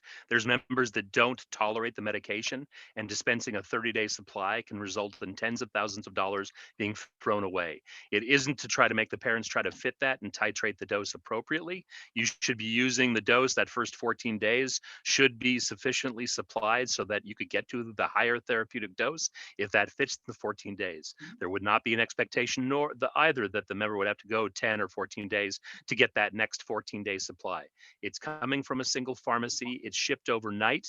So it would be expected that after a week of use, if there's tolerance of the medication, that next 14-day supply, just that it can be tolerated, would be shipped. So there'd be no interruption or requirement upon the parents to be adjusting the dose based upon the supply that was provided. Does But what that I'm help? suggesting, It's I not about totally, you, it's about waste. There's members that don't tolerate the medication and you're giving $20,000 that's being flushed. If you That's what look this at is trying to the avoid, withdrawal simply. in the studies, there were a lot of patients that withdrew from the studies because they couldn't tolerate the drug. So that's the concern. There was a pretty high percentage, 25% of the patients withdrew. So it's not fiscal, it's more about waste. That's the concern. And the concern, I agree with Roger. He explained it very eloquently that we're not trying to put barriers. We're just trying to make sure that we are dispensing this drug to patients that can tolerate it. so I was one of the families that actually did get out of the trial. And the reason was we started at too high a dose. So out of the 173 families that were in the lavender trial, there were 17 that actually pulled out of the trial. I saw that from Dr. Newell, our neurologist from Johns Hopkins, last week at the Rett syndrome conference. There were 17. And I remember that because I thought I was one of the 17 that dropped out of this trial because we started at too high a dose and ended up with poop soup and then all the corresponding things. And I felt like a failure. Even we are considering going back on this drug, and that's why we can't start at the therapeutic use. There's no way that we would tolerate that. But that doesn't mean it's not going to work for us and that you shouldn't at least give us a month's supply, because that's how long it's going to take to get up to that therapeutic use. But if you only give us a 14-day supply, then So again, there's no expectation you get to a certain dose by a certain time. The initial prescription we prescribed, probably with the hope that you're getting to that therapeutic dose within 14 days. If you're given clear direction that you should start at a lower dose and slowly titrate, the 14-day supply that's initially provided will last more than 14 days. Our expectation isn't that you get to a certain dose or use it by a certain time. It's that the member can tolerate the medication before that additional tens of thousands of dollars is shipped. That's it. It's not about the families or trying to get to a dose. It's making sure it's tolerated and trying to work with the sole source distribution to make sure that we're being good stewards and not just paying 40, 50, whatever the thousands of dollars is when maybe half of it's going to be thrown away. That's all. Does that help? I understand that. And first of all, I've never had my testimony interrupted. So I understand that this is a out of the usual. So I appreciate that, but I also hope that the timer has stopped. So I agree with that, but let's say that you do give me the 14 days and it is tolerated and I need more than what was prescribed, then I wouldn't have enough. And so my question would be, what is the, let's see, if you give me a 14-day supply and it's not enough, that's also wasteful. You're going to go ahead and resupply me with the next, I'm going to have more drug than I need. So what is going to, for me as a family, after the 10 days, that's what I'm 10, 11, 12 days, let's say, because it has to be refrigerated, it's next day out. What if it happens on a weekend? I am a fee-for-service client and have been for 20 years. And I know in a perfect world, that's how it would work. I also know that that's not how it works for prior authorizations. Oregon Health Plan has been behind for months for clients like mine, for little things like wheelchair repairs. Why am I supposed to think that a PA for 14 days is going to get appropriately approved within that time period? So in a perfect world, absolutely. But in my world and my experience, 14 days is nothing. I have trouble getting her monthly seizure medication that she's been on for 12 years filled. So why would I believe that a 14-day period one would have any efficacy? 12 weeks? Okay. 1 month even? 1 month I think is an appropriate compromise for your consideration of waste and my consideration of titrating up to her appropriate weight-based level before I'm even going to see any therapeutic benefits. And the therapeutic benefits that we're talking about, this is not an antibiotic. She's not going to get out of her chair and start dancing. She might be able to use her augmentative communication device better. Thank you, Cleo. She might be able to regain some hand function after a few months. This is not something that's going to be a one and done. She's going to be on this for years if it's I tolerated. appreciate your comments and that you feel, I apologize that you feel like you've been interrupted for your public testimony. We allow 3 minutes to address the committee. I hear your comments. This isn't a reauthorization. We're asking somebody to jump through those hoops again. It will be authorized. It's us trying to work with the specialty pharmacy to make sure the distribution of the medication isn't wasteful. That's as far as we're going. So Do you have a appreciate your dollar comments. figure? What's the difference between 14 days and 28 days for the initial approval? What's the dollar amount?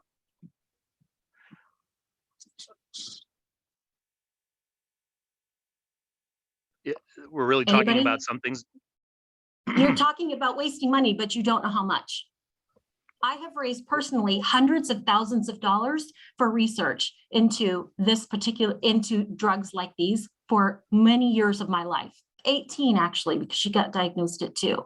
So if I personally, as one person, can raise hundreds of thousands of dollars, unless you tell me that that's what you're going to be saving, then I'm going to say that 28 days to 12 weeks is an appropriate prior authorization period for the initial drug. Okay, appreciate your comments. Does the committee have any questions for Ms. Rosano?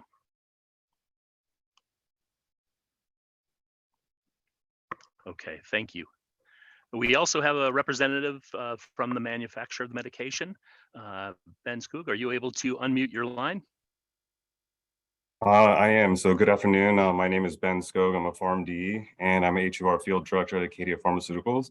And I'm here to discuss DAYBUE or trofinetide, which is the first and only FDA-approved treatment for Rett syndrome in adult and pediatric patients 2 years and older, like was mentioned before. And so I just want to make just one comment that was brought up before about the atypical versus typical Rett syndrome. So I just wanted you to consider, if you're considering statements around typical and atypical Rett diagnosis in your criteria, just asking the providers to attest, does the patient have a diagnosis of Rett syndrome like it was written before would be appropriate. So asking the providers to describe the type of Rett syndrome the patient has to restrict access, it could be inappropriate for the following reasons. So just so you know, there's only one ICD-10 code for Rett syndrome.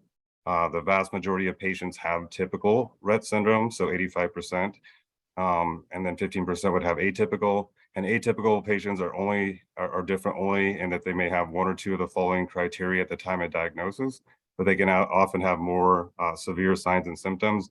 So like was mentioned before, DAYBUE is indicated for the treatment of Rett syndrome in adult and pediatric patients 2 years of age and older. So that would include typical or atypical. And there are no restrictions related to type of Rett syndrome. In the pivotal Lavender study, it was limited to patients who had a diagnosis of typical Rett according to the Rett syndrome diagnostic criteria, with the aim of reducing potential variability in the study population to ensure that there was internal study validity. So those are the reasons why just typical patients were included in the clinical trial. And so I will close and then answer any questions you may have. So DAYBUE is the first and only therapy approved by the FDA for the treatment of Rett syndrome in patients 2 years of age and older, with demonstrated efficacy to help improve the signs and symptoms of Rett versus placebo at 12 weeks. As mentioned before, the most common adverse events in the clinical trial were diarrhea and vomiting. So I just ask respectfully that Oregon Medicaid allow access to DAYBUE without the requirement for typical versus atypical Rett diagnosis, so that appropriate patients with Rett syndrome can obtain this FDA-approved treatment. So thank you for your time and happy to answer any questions you have.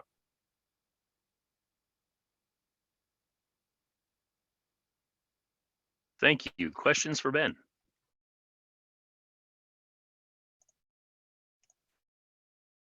Appreciate your time.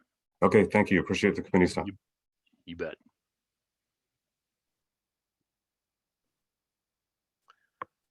So Deanna, I'm going to turn it back over to you to talk about the criteria and entertain questions from the committee. Sure. So I heard a motion by Dr. DiMartino to remove question 4. And I just want to see if other folks agree with that, because I heard Dr. Orger say he wanted to keep that in. Where does the committee land overall? We could just change number 3 to say, does the patient have a diagnosis of Rett syndrome, and take out genetically confirmed? My point was a little different. I would like to delete 4 because it's not our job to make the diagnosis, but I would like to include 3 because that's who's been studied. We know that what the results are for people in whom it's been genetically confirmed. Although it's approved for a different population, we have no data on that other population to know whether it works or not. And the magnitude of effect based on the current endpoints isn't very big. So I'm just saying we should limit it to what was actually studied. If the FDA approval is for both forms, though, don't we have to provide a pathway to coverage? I don't know the answer to that. That's a legal question, and we have to do whatever is legal. Okay, I have one quick question, maybe somebody can answer. So is atypical Rett syndrome can't be genetically confirmed? No, it is genetically confirmed, but it's in 75% of the patients that have it versus 90% in the patients that have typical Rett syndrome. And the only difference is if we go back to the slide with the diagnostic criteria, if you could scroll up, Sarah, to slide number 3. Perfect. So the difference is for typical Rett syndrome, they have to meet all the main criteria and all the exclusion criteria. Versus atypical, they just have to meet 2 of the 4 main criteria, and then only 5 of the 11 supporting criteria. Okay. But, okay, so is that term genetically confirmed, is that going to, if we take out 4 and just leave 3, I guess I'm not, are we going to potentially miss patients who should be getting approved for this medication? I would argue yes. And while my initial inclination was to go with Bill on the genetic piece, the inclusion criteria for the study are actually more specific than just genetic diagnosis. It's the single gene, the MEC something, and there's other genes. So like if we really wanted to truly stick to the studied population, then we kind of would want to go all the way to that single gene. And I think that seeing that almost makes me want to just say, drop the genetic piece and just clinical diagnosis. Have a diagnosis of Rett syndrome. And the vast majority seem to have this MECP mutation. So it shouldn't be massive utilization, but. I have a different opinion on the same data. I thank you for pointing out the specificity. I noticed that. I think we need to include those in whom we have the evidence and no more, no less. We have other precedents for this where we have done this on a lot of other drugs where the drug is approved for blank population, but we have said we will authorize it based only on the evidence that's been presented, and that's it. If this drug were, if there was, I think the drug company did a real disservice to the kids with this disease by not choosing a better endpoint that shows that if it affects progression of physical symptoms. In light of the conversation, and I appreciate Russ's question, yeah, there needs to be a pathway for what the FDA approved indication is for consideration. Could ask question 3, do they have a diagnosis of Rett syndrome? Yes. Is it genetically confirmed? Yes. Move on through the pathway through 5. If it's atypical, consider a referral to the medical director for review. I think that would work for me. Okay. What do you guys think? Yes.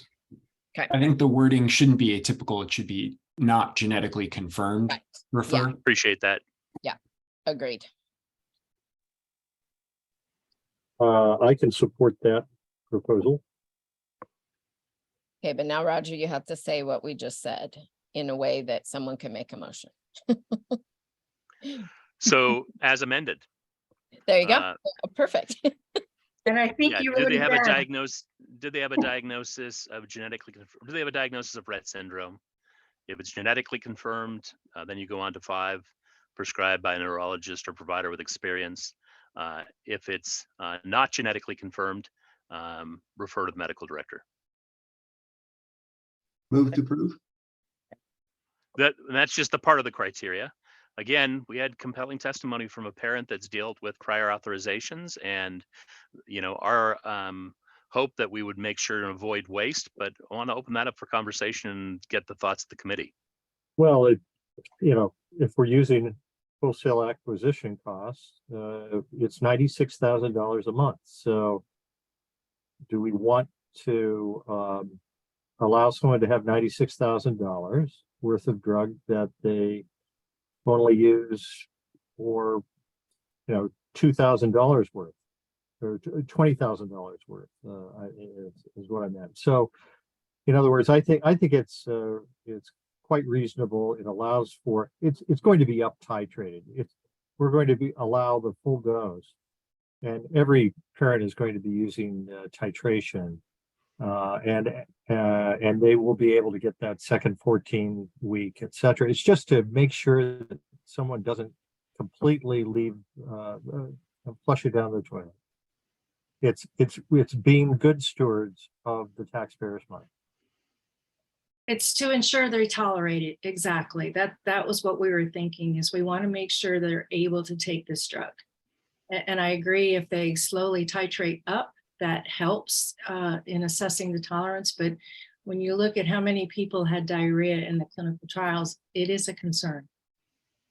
Looking at this, I see the point on, in a perfect world, you could get an instantaneous release of the drug and it'll be shipped, and that ain't going to happen. And I don't know where the balance lies. Diarrhea is something that is widely, wide degree of severity, and there are certain degrees of it that you can manage and do just fine with. But if someone just flat out cannot take the drug at all, I don't want to waste it.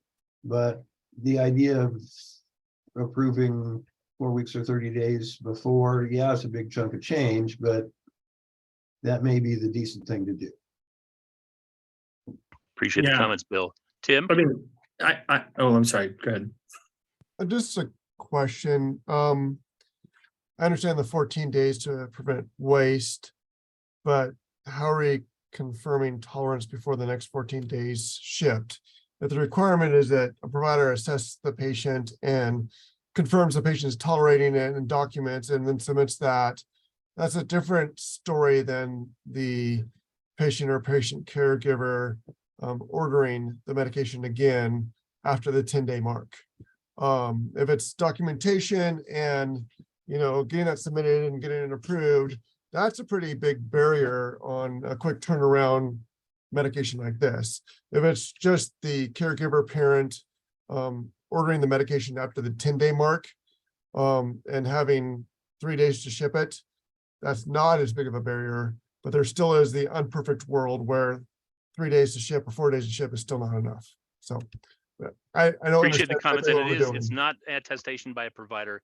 It would be caregiver. It's that after a week of use, you've tolerated that the medication is tolerated. Period. Okay, Full so stop. If it's 7 days, again, yeah. Go ahead. Sorry. Sorry, I mean, 7 days, that gives you plenty of time to, as a parent caregiver, to make the phone call and allow time for shipment. So thank you. And just to confirm, there's like precedent in doing this sort of like a truncated initial fill, presumably. I guess I'm still wondering if 2 weeks isn't too short a period of time. I don't know. How is the drug supplied? Like, I mean, that would be the other potential barrier is, how is it packaged? So like, is there a way to do 14 days? Does that make sense? Yeah, it's weight-based and it's in bottles. Okay, With the number of bottles that are refrigerated and shipped to comport with whatever the dose, assuming the dose is going to be prescribed at what the dose you would titrate to would be for those 14 days. Okay. So the amount dispensed is individualized to the patient and it's not in a standard bottle? Yeah, it'd be multiple bottles, correct? Okay, so it is individualized to the patient. Yes. Okay. And to Pat's question, we've had a rule that is allowed for this because of other drugs that we concerned with intolerance. But to my recollection, I don't know that we have limited a dispensation to a couple weeks supply. This is unique both with the cost and the sole point of distribution and the overnight shipping. But to answer your question. Okay, to settle the issue, I would like to offer an amendment for vote and vote simply on the amendment. And my amendment is to change it to 30 days. And then we'll see what the consensus is. So we already got a motion for amending the criteria as proposed. And Bill, you're saying to not do the 14 days, do a full 30 days and evaluate.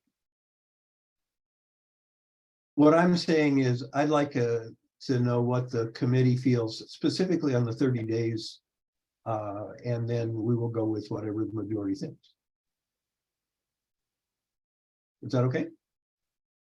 But do you need a second on the original motion? I think somebody needs to second my motion. Yes. Yeah, let's Right. talk about the 30 days first before we go back to the overall arching criteria. I think we have consensus how we amended the initial questions. Typically, I would expect this to probably be on a 14-day. That helps with the same shipping day and the nuances of overnight. And if it falls in a 28-day course, it's the same day of the week, and so it should add for consistency. 28 days is better than 30 days because it's always the same day of the week. Yeah. So anybody Kat, you have a hand up. I have a question. What is the harm of missing, 3 to 5 days of this medication that takes a year to have improvement? Indeed. For clarity's sake, I think it was a 12-week primary endpoint, not a year, but for what it's worth, I'm going to favor sticking with the 2-week fill. It's my. I'll just add one thing. I looked up how the drug is supplied. It comes in a multi-dose 450 ml bottle. I think we calculated a 70 kilo person would get 20 mLs twice a day or 40 mLs. So it's not packaged through the individual patient. It's in the standard jug. Yeah, it's a 500 ml bottle, so there's 50 mLs of room. It really at this should point, be measured by an oral syringe or a dosing. It really needs to be prescribed the dosing accurately, Right. particularly if you're administering it through G2. Exactly. And you need to. It's not stable after about 14 days after opening. Yeah, so if somebody was getting 40 mLs per day, that 450 mLs would last 12 days. So if they were getting a month's supply, they might have to dispense 2 bottles to get the month's supply.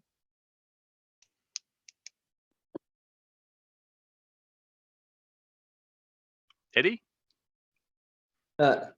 Two questions. The first question, based on what you just said, Deanna, in that example, then would they receive less than a 14-day supply then, if the cutoff was less than 2 bottles? That's a great question, Eddie, because I'm not sure, and maybe our Ben. I think in that case, we want to round up. They have to have at least a 14-day supply. Yeah. I see. And so just to make sure I'm understanding this correctly, if they get to this point of the criteria and this is approved, all sort of sub bullets in there, 1, 2, and 3 are approved. It's just that only the 2-week supply is shipped, and then assuming it's tolerated in that first week, the caregiver would request the next shipment and that would just automatically process. Correct. PA is already approved, and so it can be loaded as multiple PAs. So the minimum 14-day supply would be shipped. Again, single source of distribution, but from the manufacturer through a specialty pharmacy. And, assuming they tolerate it, they get the next supply, finish that month, and then it's approved through the first 6 months.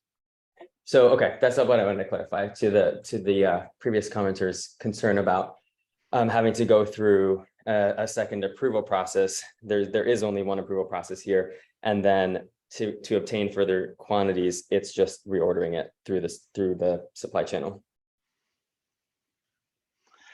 And I guess just to clarify, hearing that there was precedent, we've had limitation for 2-week supply for amifampridine, another medication. So just for clarification, did see a comment that came in. What if the parent forgot to ask? I think this is one that we're going to rely upon the case management too from the manufacturer. They want to make sure they have, I understand, case management through this sole point of distribution. So we'd want them to be assisting to confirm that there's no interruption to therapy. Other questions? Just one quick clarification, then we can move on. So the dose of 20 mils twice a day is the target dose or the starting dose? No, that was a 70-kilo person. Right. So really that 450 milliliter vial likely is going to actually be more than 14 days. Actually, Stacy, I misspoke. I'm looking at the prescribing information. If they're 9 to 12 kilos, the dose is 25 mLs twice a day or 50 mLs. Okay. If they weigh up to 50 kilos, the dose is 60 mLs twice a day or 120 mLs. And Dr. Carr had a good point. Once that 450 ml bottle is open, there's a 14-day expiration. Okay. So these are fairly large quantities of medication. Okay. This is Erica Onishi. I have a quick question. I just wonder are there any other medication we use this kind of way of approving for 14 days or for trial, and then get the other rest of the dosing if patient tolerates? Is that how other medications used, or just curious? I believe we have this done with one other medication. So. Amifampridine is used for a specific neurologic condition that's related to myasthenia gravis. And is that the reason is tolerability and then also the cost, I assume? It's mostly for tolerability, to make sure that we're not wasting the drug. Exactly. Thank you. All right. So Roger, do you think, can we go back to the 28-day supply? Yeah, I think we should take that. question? There's a recommendation. But I think, Bill, you made a motion to not limit to 14 days to fill a full 28-day supply for initial prescription. Is there a second to that motion?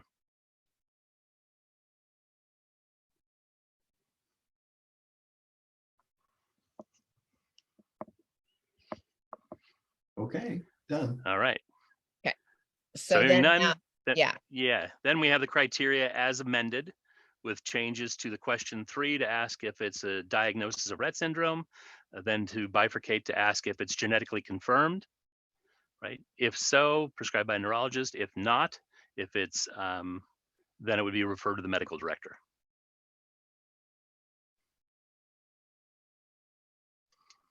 Do we have a motion there? Motion to approve is amended. Second. All those in favor? Aye. Aye. Anyone opposed? Abstain? All right, thank you.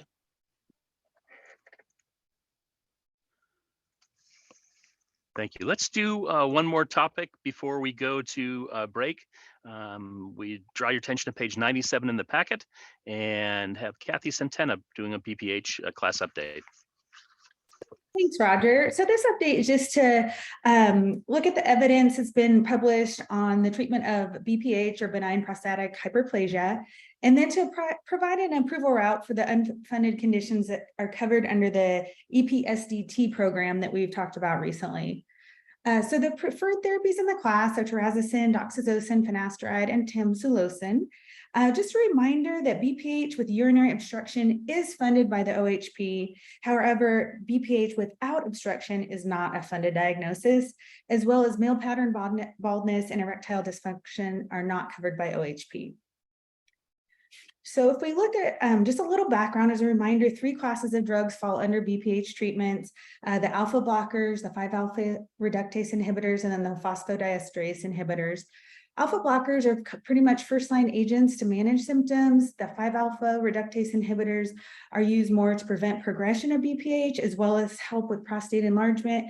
And then lastly, the phosphodiesterase inhibitors are recommended for those individuals that have BPH symptoms, as well as concomitant erectile dysfunction. For this review, I identified 5 systematic reviews, 1 new guideline, 1 new formulation, and 6 new safety warnings. So all the systematic reviews were actually done by Cochrane. The first one looked at the phosphodiesterase inhibitors for lower tract symptoms, or LUTs, with benign prostatic hyperplasia. And they did find low quality evidence that these were effective in improving urinary symptoms more than placebo. This is often measured by the International Prostate Symptom Score, otherwise referred to as IPSS, in which the minimal clinically significant difference for IPSS is a change of 3 or more points.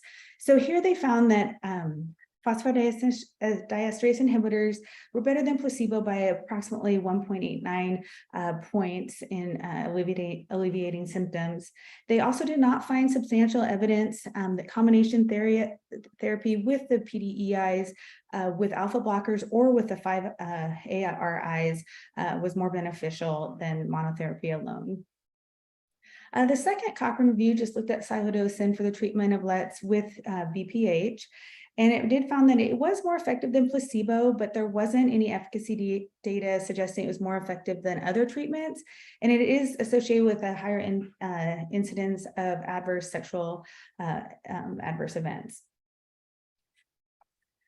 Moving on to the next 2 systematic reviews, the first 2 were both done in those with urinary stones, and the first one in children, the second one in adults. Findings were based on low quality evidence, but they did find that the alpha blockers did help in increasing stone-free rates in children, as well as stone clearance in adults. The last systematic review looked at pharmacological interventions for treating chronic prostatitis or chronic pelvic pain.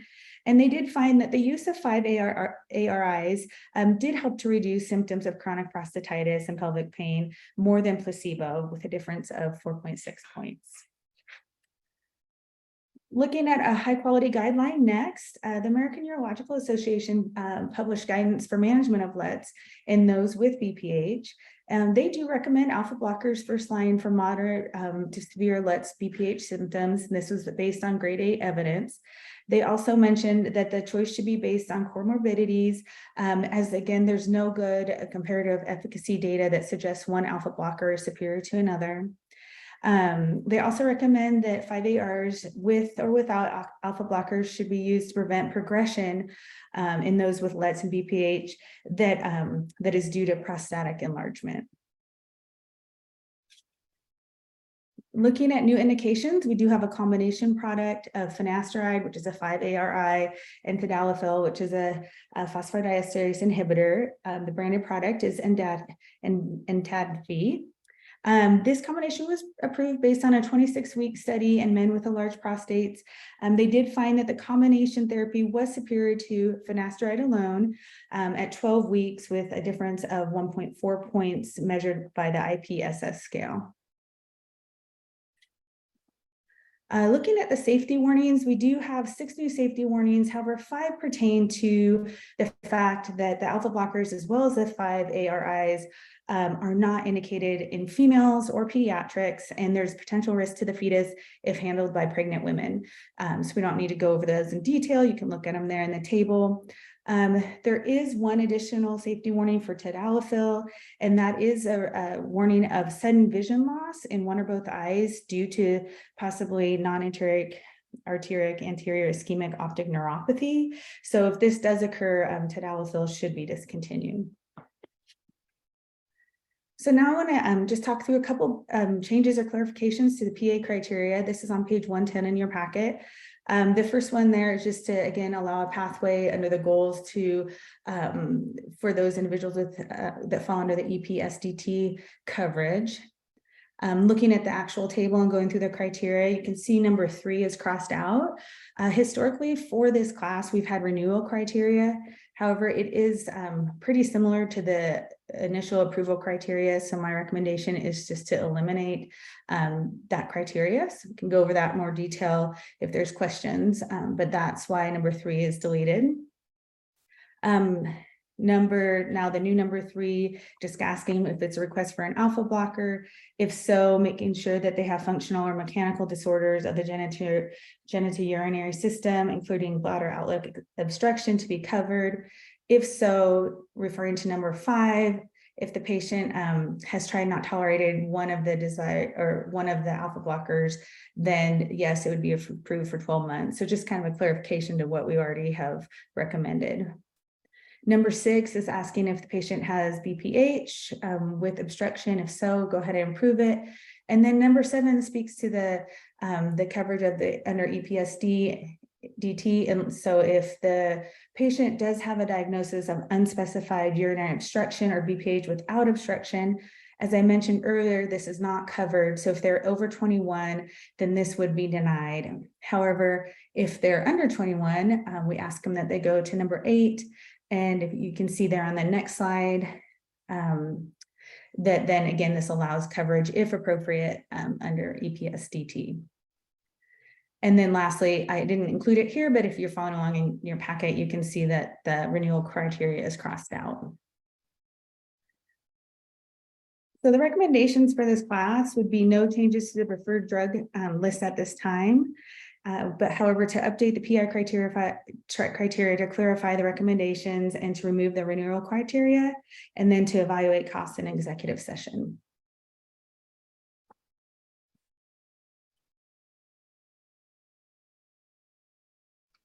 Thank you, Kathy. Any questions for Kathy? We don't have anybody that signed up for public comment. Kat? I just want to clarify. So this would allow like basically second line any of these other agents which don't have evidence of clinically meaningful benefit. Right. Yeah, and most of them have some evidence, but yeah, it would be second line agents that aren't preferred. They'd still have an ability to obtain those. Even though they don't work.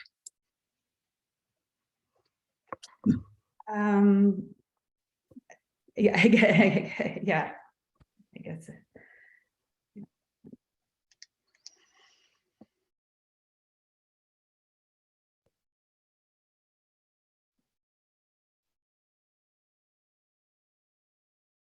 Other questions?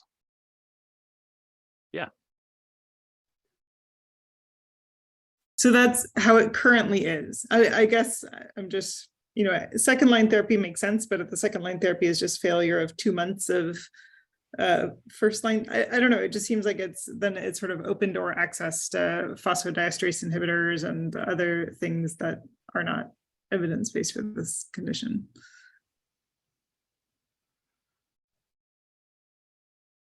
Well, I think so there is literature that suggests, yes, that if they fail one alpha blocker at an appropriate dose, then future treatment with alpha blockers may or may not be beneficial. And so I think that is why, for instance, in number 5, we asked that they've tried one, but we don't ask that they exhaust all options because there isn't really good evidence to suggest, as with other classes of drugs, that sometimes if one doesn't work, then you're very likely to respond to multiple other ones. So that's why it's written here. And I think while the evidence isn't really robust, there is some beneficial effects, symptoms. In the evidence I presented, it didn't meet clinical significance, but I think that, you know, they do have potential value for some people.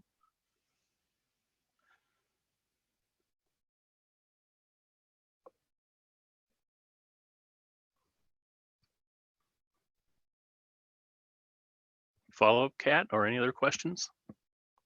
What, just one quick one. Why are we removing the renewal criteria? Just because it's very similar to the initial approval criteria. And so I didn't feel like there was a huge clinical value in it. That was. Okay, I just, yeah.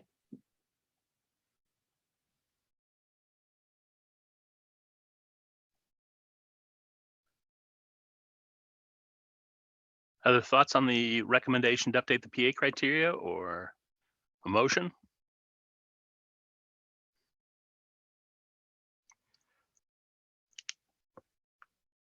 Motion to approve.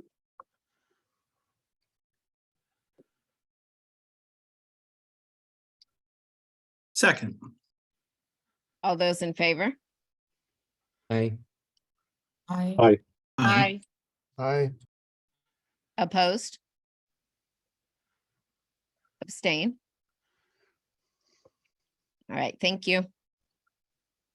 Great, thank you. Let's take a 5-minute break and then we'll reconvene if that works for the committee.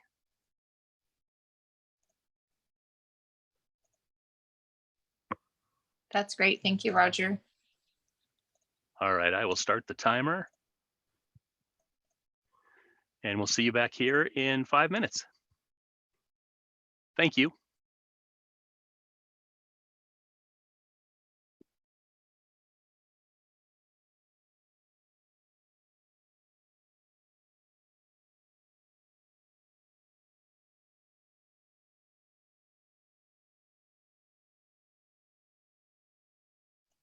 That was a brief break, but needed, so appreciate y'all coming back. We still have a fair bit of agenda to get through, so we'll move on to the VOWST new drug evaluation. Draw your attention to page 114 in the packet and turn it back over to Deanna. Thank you, Roger. If we could go to the next slide. Thanks, Sarah. Yes, if you may recall, in June, we talked about the fecal microbiota enema, and today we are going to be talking about another fecal microbiota product. This is a oral capsule that contains the fecal microbiota spores, and it is also indicated to prevent recurrent C. diff infections in adults after they've completed the standard of care antibacterial treatment for CDI. Next slide, please. I won't go into this slide in a whole lot of detail because we talked about it last P&T meeting, but I just wanted to reinforce that both the American and UK guidelines recommend fecal microbiota transplant after the second or more recurrence of CDI, at the very bottom there. Next slide, please. Okay, so I mentioned the FDA approval for the fecal microbiota spores is prevention of recurrent CDI. It is not indicated for treatment of CDI. The recommended dose is 4 capsules taken by mouth on an empty stomach prior to the first meal of the day for 3 consecutive days, so a total of 12 capsules for therapy. The manufacturer does recommend clearing the GI tract of residual antibiotic using a laxative. In clinical trials, they used mag citrate. For folks that were renally impaired, they used polyethylene electrolyte solution. And the manufacturer also recommends that the patient not eat or drink except for a small amount of water for 8 hours prior to taking the first dose. The mechanism of action of this particular product has not been established, but it's hypothesized that it replaces the healthy gut microbiome to help prevent the recurrent CDIs. Next slide, please. So if you would like more information about the study, it's on table 3 and page 120 of the packet. The phase 3 trial that led to the FDA approval was conducted in 182 patients using a placebo as a comparator. The patients had to have, they were all adults, and they had to have 3 or more recurrent CDI episodes within the past year, positive C. diff stool toxin assay, and then completion of either oral vancomycin or fidaxomicin with resolution of diarrhea prior to study enrollment. So the primary endpoint was % of patients with recurrent CDI at 8 weeks, and you can see there was a 28% difference between the oral capsules and placebo, with a number needed to treat of 4. Next slide, please. The trial limitations, again, it was a small number of non-white patients, and the exclusion did include patients that had irritable bowel, inflammatory bowel disease, or any immunocompromising conditions. So we can't generalize the data from the phase 3 trial to those specific populations. It was in a small population, less than 200 patients. We don't have any data comparing the oral capsules with other forms of fecal microbiota transplant. For example, if the stool's been manipulated and then put into a capsule. This was a 8-week study, so it would be helpful to have a longer term safety data for use in patients with severe CDI. And also, it was not studied in pediatrics, so it would be helpful to know how pediatric patients do with this particular product. Next slide, please. In terms of clinical safety, this is the information that was provided by the manufacturer. So they recorded the adverse reactions in 2 ways. One was by the subjects writing in a diary for 7 days after they completed the 3-day regimen. And then the other was recorded by the investigator asking people how well they tolerated the drug. So you can see that the adverse effects in terms of abdominal distension and fatigue were pretty similar between the active comparator and placebo. There was a big difference in diarrhea when the investigator queried people, 10% versus 4%.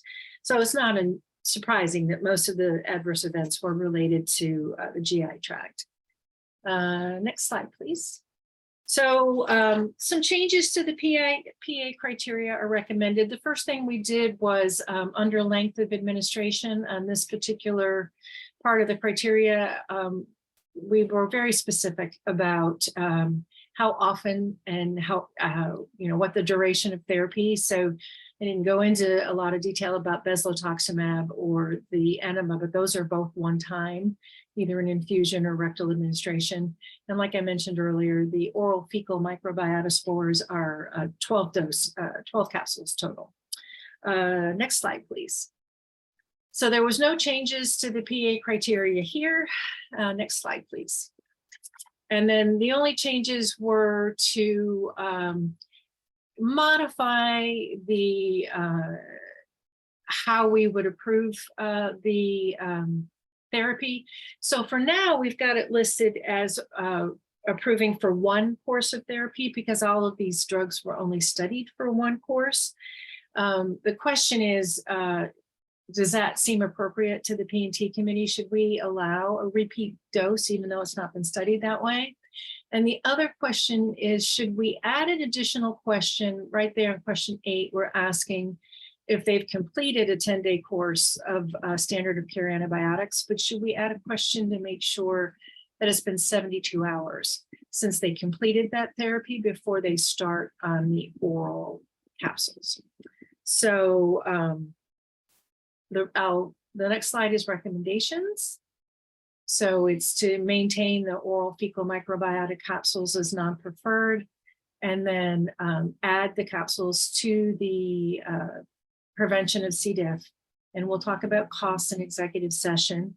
And I would open it up to questions from the P&T committee. I know we have public comment, but questions about, do you like the PA criteria the way it is, or should we be more specific about how many therapies we will approve, how many courses of therapy, and should we assess to make sure that the standard of care antibiotic has been completed for 72 hours before starting the oral fecal microbiota therapeutic.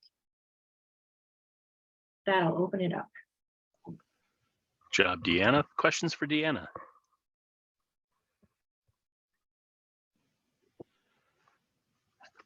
All right, as she mentioned, we do have testimony. Someone signed up for public comment from the manufacturer of Voust, Tiffany Dickey, Farm D.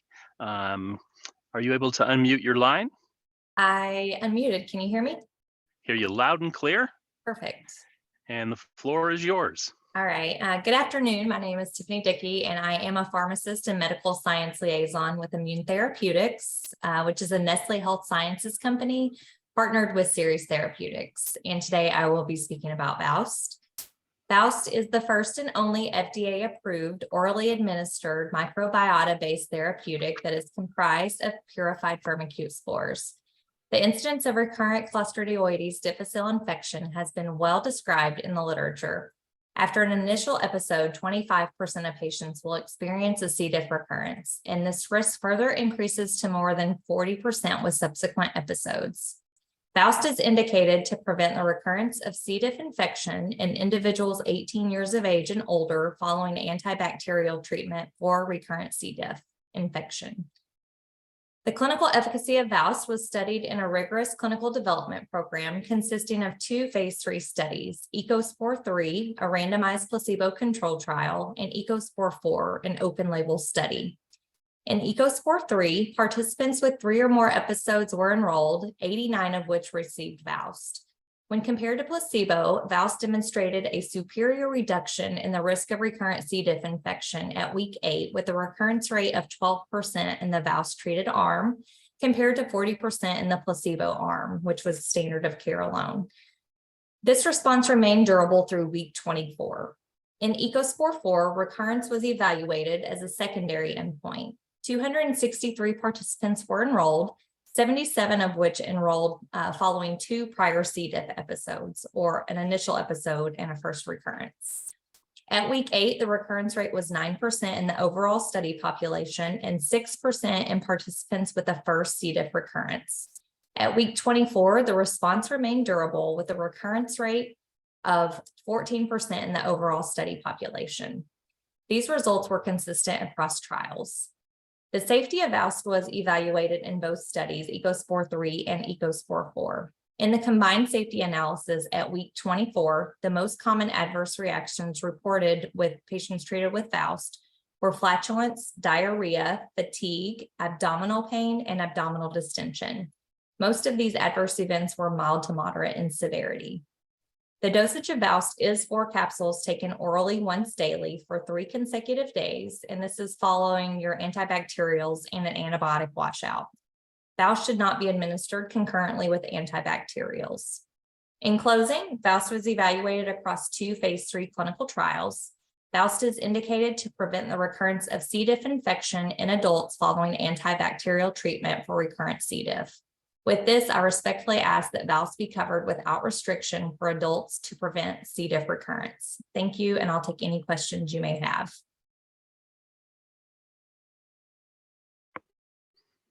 Thank you. Any questions for Tiffany?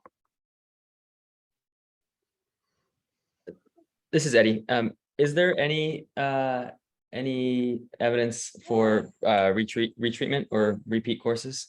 So we had EcoSpore 3, which was our randomized controlled trial. In that trial, for patients who had recurrence of C. diff, they had the opportunity to roll over into our phase 3 EcoSpore 4 study that was open label. We did not have a lot of recurrences in the Voust group, but there were actually 4 patients from that particular group that rolled over. So we have experience with just 4 patients being retreated. And again, that's just due to the low number of recurrences in that first trial.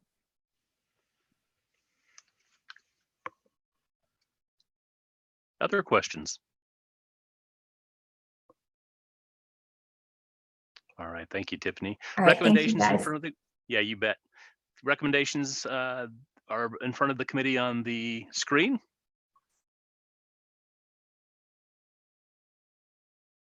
Any questions, discussion? Bill? Yeah, looking at all of this, the monoclonal antibody is kind of lumped in together with the fecal transplants. And if I remember correctly from our last review, that wasn't very effective, and perhaps it should be third line and either of the fecal transplants be second line.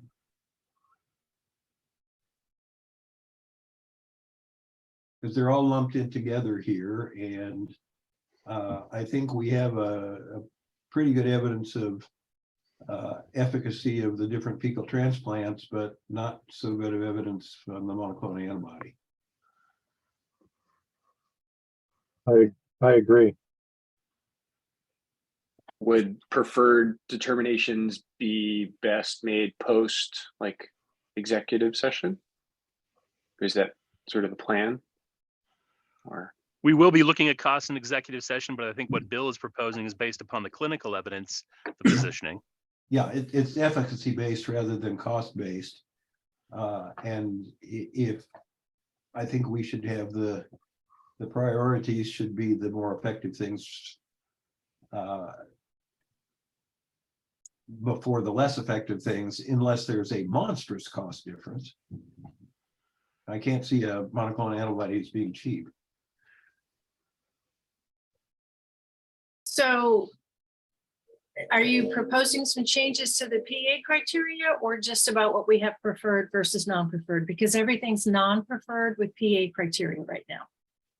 Yeah, it would be a PA criteria, and I would have a separate PA criteria for the monoclonal antibodies and put that as a third line, because right now it's you've had a recurrence after standard treatment, you get to choose any of these three, and I don't think the monoclonal antibody is as effective as the fecal transplants.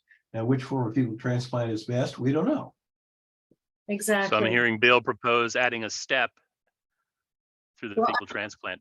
I will remind you that we had the bezlotoxumab PA criteria separate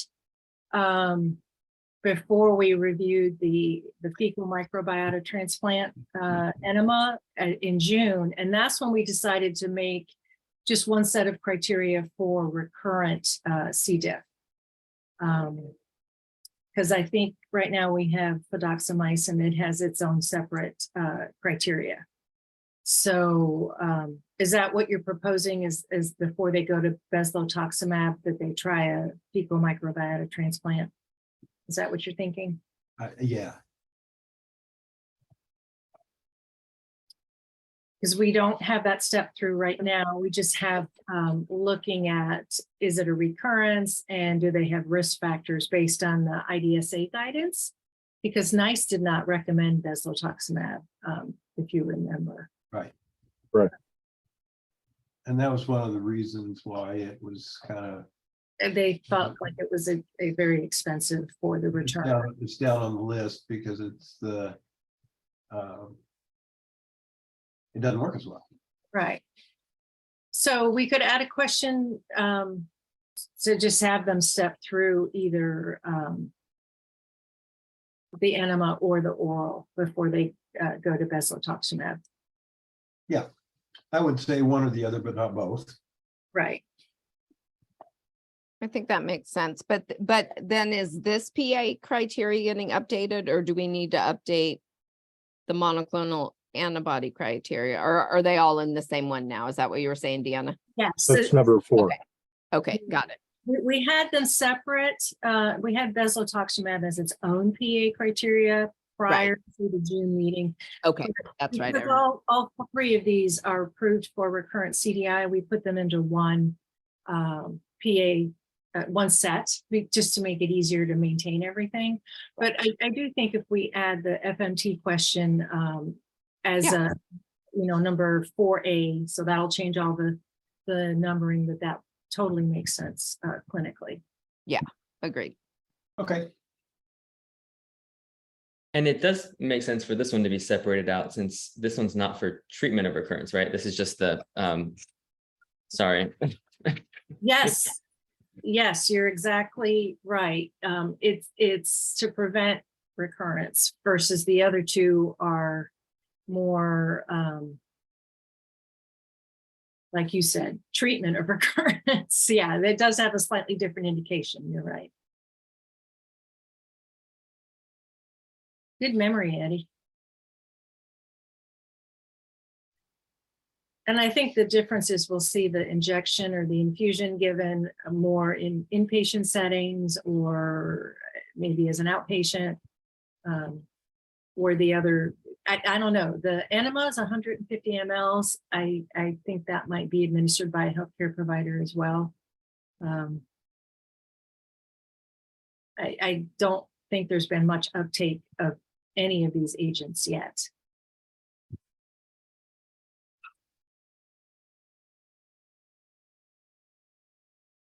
Okay, so do we have a motion for the amended PA criteria? Which is to add step through of fecal microbiota transplant prior to bezlotoxumab. So move. Is there a second? Second.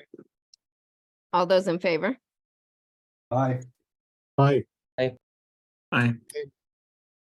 Anyone opposed? Abstain? All right, thank you. Sorry, I jumped the gun there, maybe, Roger.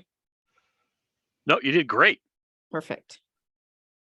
Keeping us on track. We still have a fair bit of agenda to get through. So leaving it in Deanna's court, if you're following along in the packet, turn your attention to page 126 for the non-injectable allergen immunotherapy class review. All right, if we could go to the next slide. Thank you, Roger.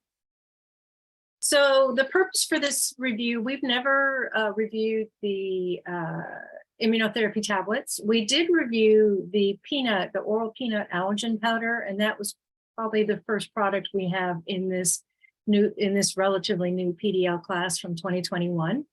So we wanted to look at the evidence for the safety and efficacy of the sublingual immunotherapy tablets, or SLIT, in preventing allergic rhinitis that's associated with an allergy to grass, ragweed, or dust mites. And then we also wanted to develop a policy to assess use for EPSTT. We've talked about that quite a bit. So just making sure that there's a path to coverage for children and adolescents up to the age of 21 for conditions that might not be funded by PERC. And then we also wanted to develop a policy for the use of these therapies that are funded in OHP. So next slide, please. So this table is on page 131 of the packet, just to orient you with what products we're talking about. The PDL status has not been determined for any of these products yet because they were not rebatable until just this year, which was another reason that prompted this review. So unlike antihistamines, leukotriene antagonists, or intranasal corticosteroids, these products have been shown to modify the underlying immunologic cause of the allergic response when people have allergic rhinitis due to allergies. For many years, you may remember the subcutaneous allergen immunotherapy, or the allergy shots, was the gold standard to manage people that had allergies to these products. The issue with the subcutaneous administered drugs is due to the risk of severe systemic reactions, they have to be administered by a healthcare provider.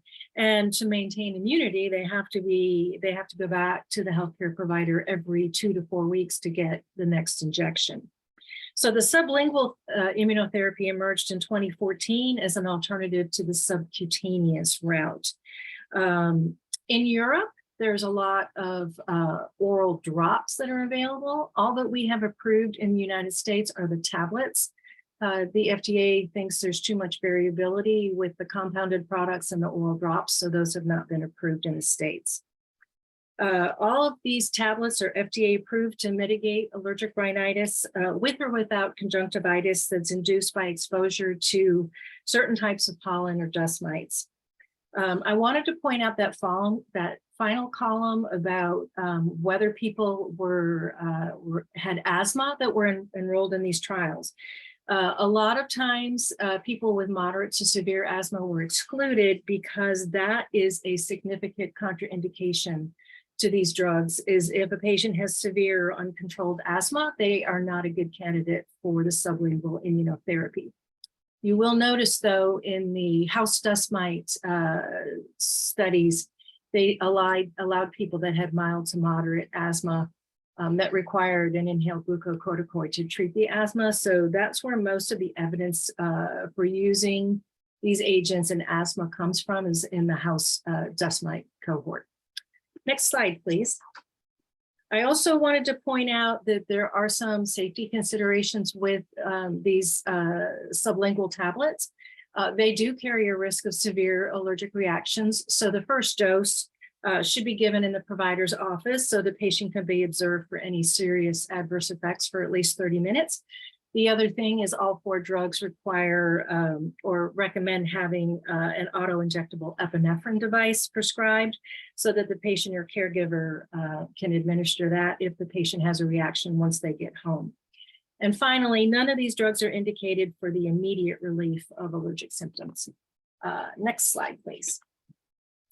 So how do we assess the efficacy of these sublingual tablets? There's 2 scales that have been identified. So there's the ordinal symptom scale that just ranges from 0 to 4 points, with 0 being no symptoms and 4 having severe symptoms.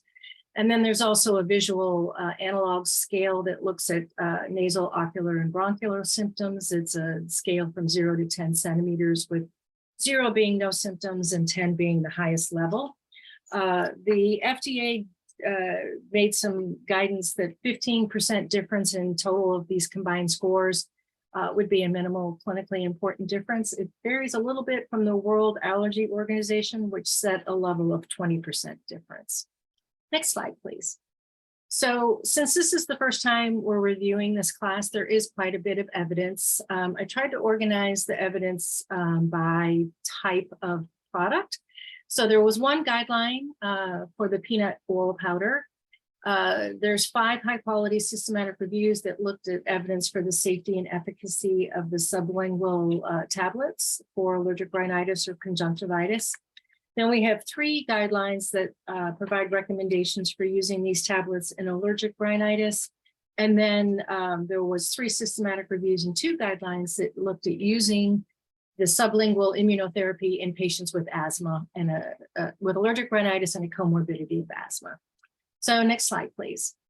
So we'll start off with the NICE guidance for Palforzia, which Sarah reviewed in 2021. In 2022, the UK group, the NICE, the National Institute for Health and Care Excellence, published recommendations that recommended that based on clinical trial evidence that shows that Palforzia is effective in improving tolerance to patients with peanut allergies, that should be recommended in children aged 4 to 17 years. So that comports with the PA criteria that we have. Next slide, please. So there was 2 Cochrane reviews that looked at the safety and efficacy of the sublingual tablets. And these Cochrane reviews also looked at the oral immunotherapy drops. And basically moderate quality evidence showed that both types of products, the tablets and the drops, reduced symptoms and the use of rescue medications when patients received the immunotherapy compared to placebo. Next slide, please. And then CADTH, the Canadian Agency for Drug and Technology, they looked at the 2 different grass products.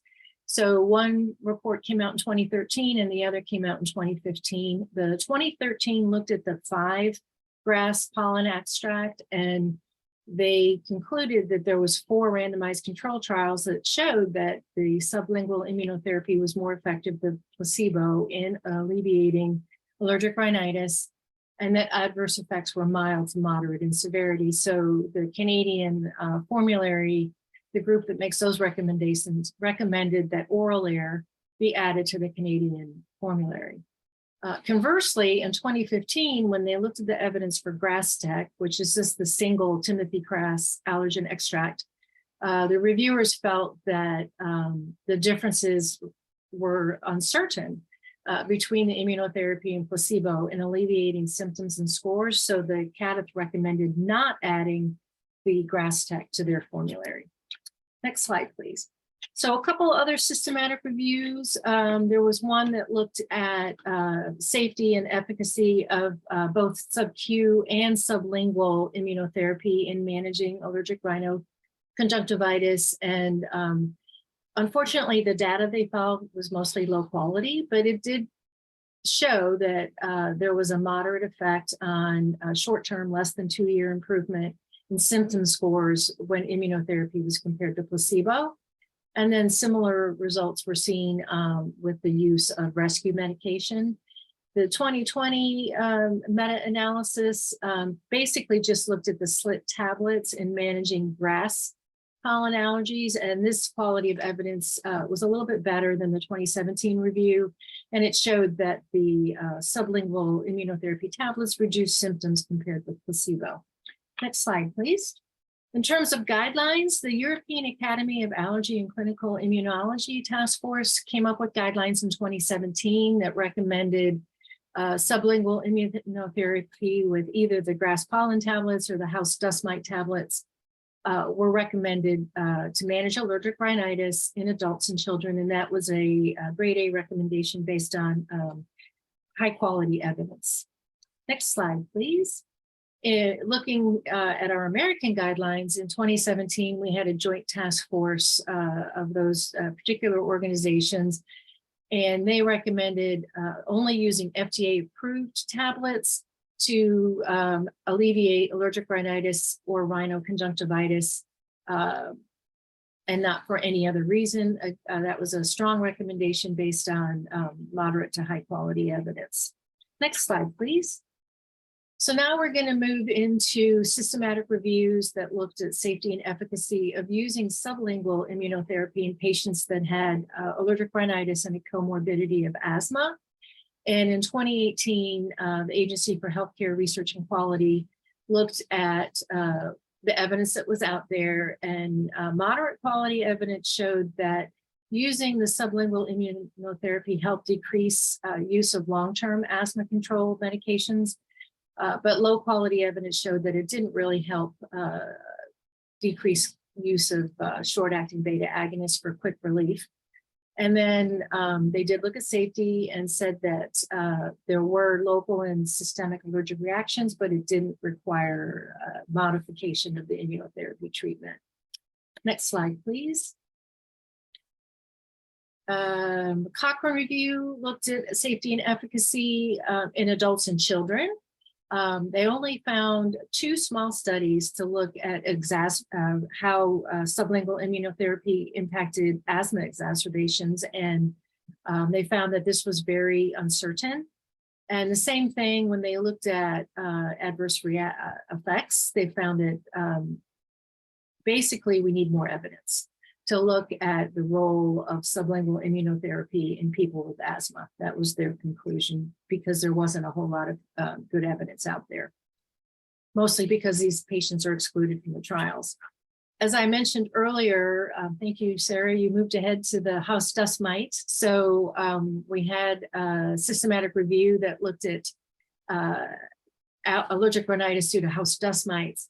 And this had better evidence, moderate to high quality evidence from 3 randomized controlled trials showed that using the sublingual immunotherapy helped with the inhaled corticosteroid use in adults with asthma, but they did not see any effect in pediatric patients that had very mild asthma. There were several patients that required treatment with epinephrine due to adverse effects. In one of the studies, there were 7 people. And then in patients that used the higher dose of the house dust mite tablets, there was 3 people that had to use epinephrine. Next slide. So the European guidance in 2017, they came out with some recommendations that if children or adolescents have allergic rhinitis and a grass pollen allergy that's not controlled despite appropriate treatment, that short-term, the sublingual immunotherapy could help with preventing asthma as it alleviated the impact on allergic rhinitis symptoms and medication use. And that was a grade A recommendation based on high level evidence. In 2019, they came out with some guidance about using the house dust mite tablets, and they said those were recommended as add-on to asthma therapy for patients that were controlled or partially controlled and had the house dust mite allergy and also had asthma. That was a conditional recommendation based on moderate quality evidence. Next slide, please. There was some new safety warnings for the peanut allergen powder, mostly having to do with the REMS documentation, saying that it's important to make sure that anaphylaxis is reported if people are using this to try to alleviate peanut allergies and patients have adverse reactions, severe adverse reactions. Next slide, please. So we did develop some criteria, no changes to the peanut allergy criteria that are listed in Appendix 3 that starts on page 150 of the packet. But for the sublingual tablets, we thought we would develop a policy to restrict the use of sublingual immunotherapy in conditions that are funded by OHP. I neglected to say allergic rhinitis is not funded by OHP unless there's a comorbidity of asthma. So that is in that statement there, the second sentence. And then also we wanted to allow case-by-case review for EPSDT. So basically, we'll just look to make sure it's an FDA-approved condition. If they've been getting this, we have renewal criteria. We want to make sure questions 4 and 5 are our standard EPSDT language. If it's coverage over 21, and if they don't have mild to moderate asthma, we will not cover it, the sublingual immunotherapy in patients over 21.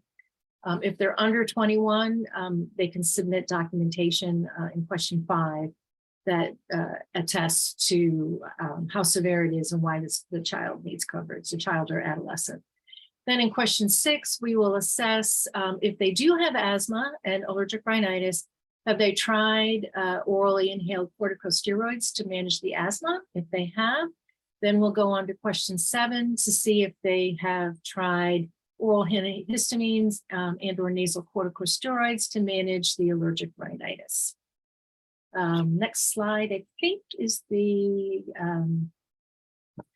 we also want to make sure that the sublingual immunotherapy tablets are being used in an appropriate age range and that it's prescribed by an allergist or immunologist.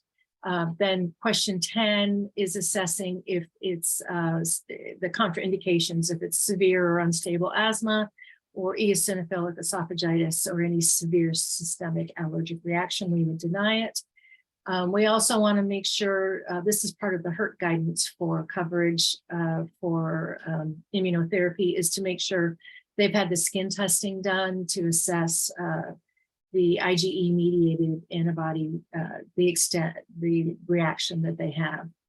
And then we also want to make sure that they have a prescription on file for an epinephrine auto injector, and per the guidance in the prescribing information, make sure that the first sublingual dose is given under medical supervision.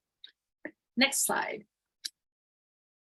This is the renewal criteria. We just want the provider to attest that the patient's symptoms have improved with the sublingual immunotherapy treatment and that they haven't had any adverse effects.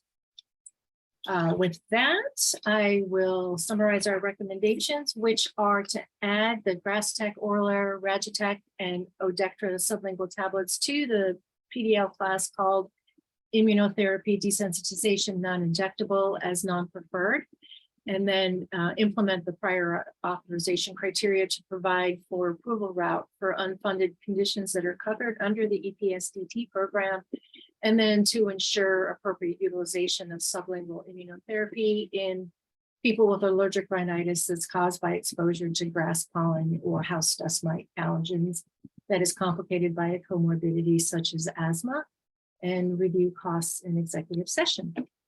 And I know I went through that really fast, but I was trying to get us caught up. Dr. Orger, you have a question?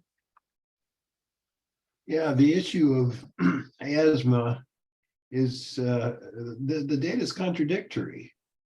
It is. These things weren't studied into asthma, and in your initial presentation, you said asthma is a severe asthma is a contraindication to this. And the Cochrane study says, except for dust mites, the grass preparations do not help asthma, and they've not been studied in asthma.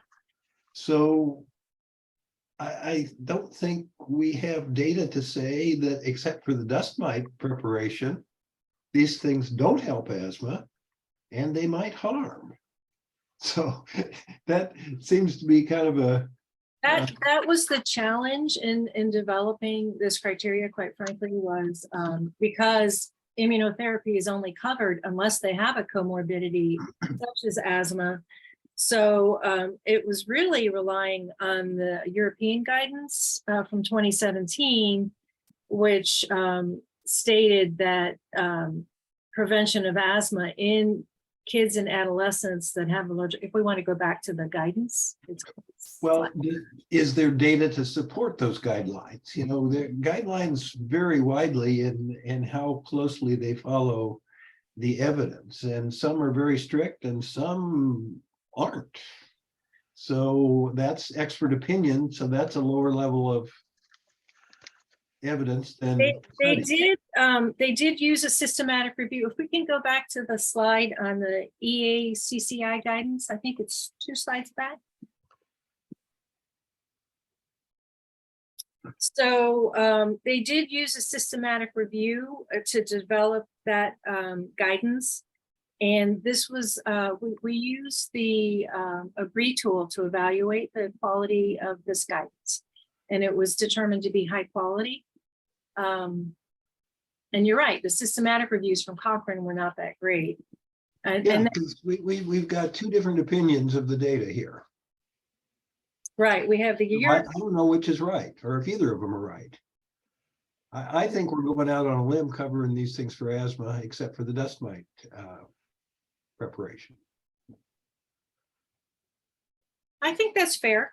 I think the American guidance is on the next page. This is the European guidance. Oh no, back one more. Oh, we don't have any, we just have European guidance for using these in people with asthma. So we do have the best evidence for house dust mites. I agree.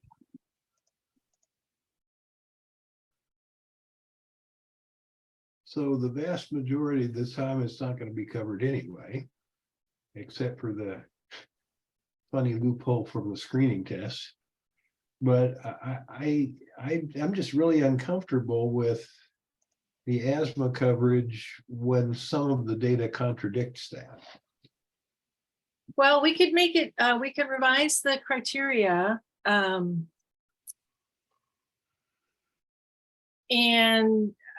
add, is it for grass or pollen versus house dust mites, and just have the house dust mite allergies go through questions 5, 6, and 7 and exclude the grass and I think that's more consistent with the ragweed. With the evidence, because the evidence on the grass stuff affecting asthma is muddled.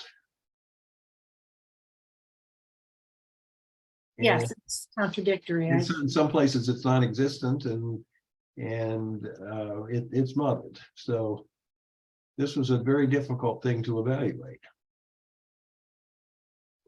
So I think that in practical terms, so in the over the age of 21,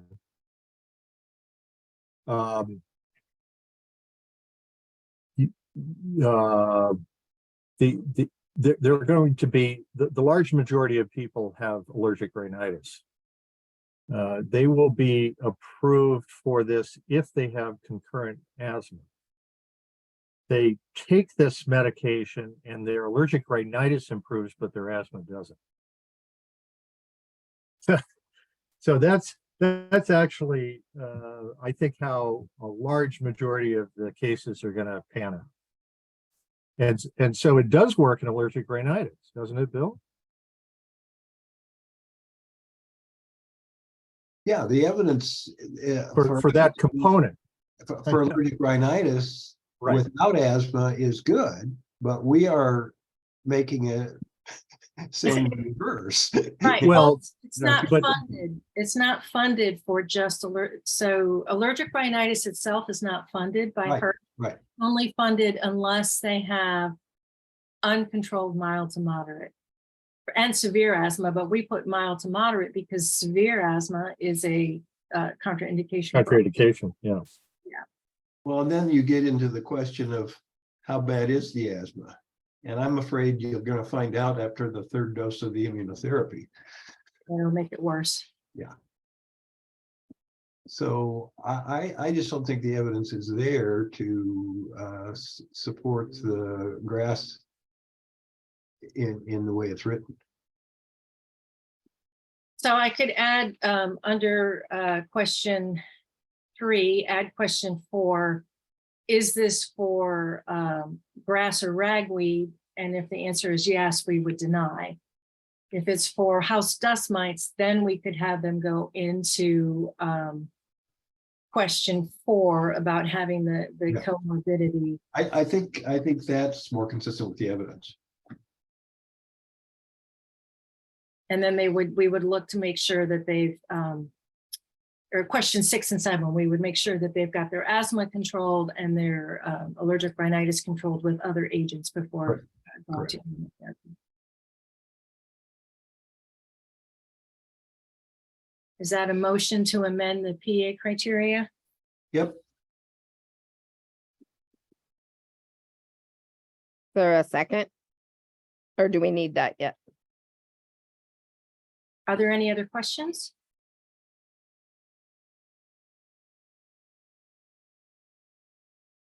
We'll second it. Okay, all those in favor of the amended PA criteria? Aye. Aye. Anyone opposed? Abstain? Thank you. Good discussion. Thank you. Looking at the time and the subjects we have left, unfortunately, we're going to have to defer the gene therapy and apologies to representative from CSL Behring who signed up to provide public comment and has been patiently waiting. But we're going to defer that until the October meeting and shift attention to the endocrine therapy class and prior authorization updates.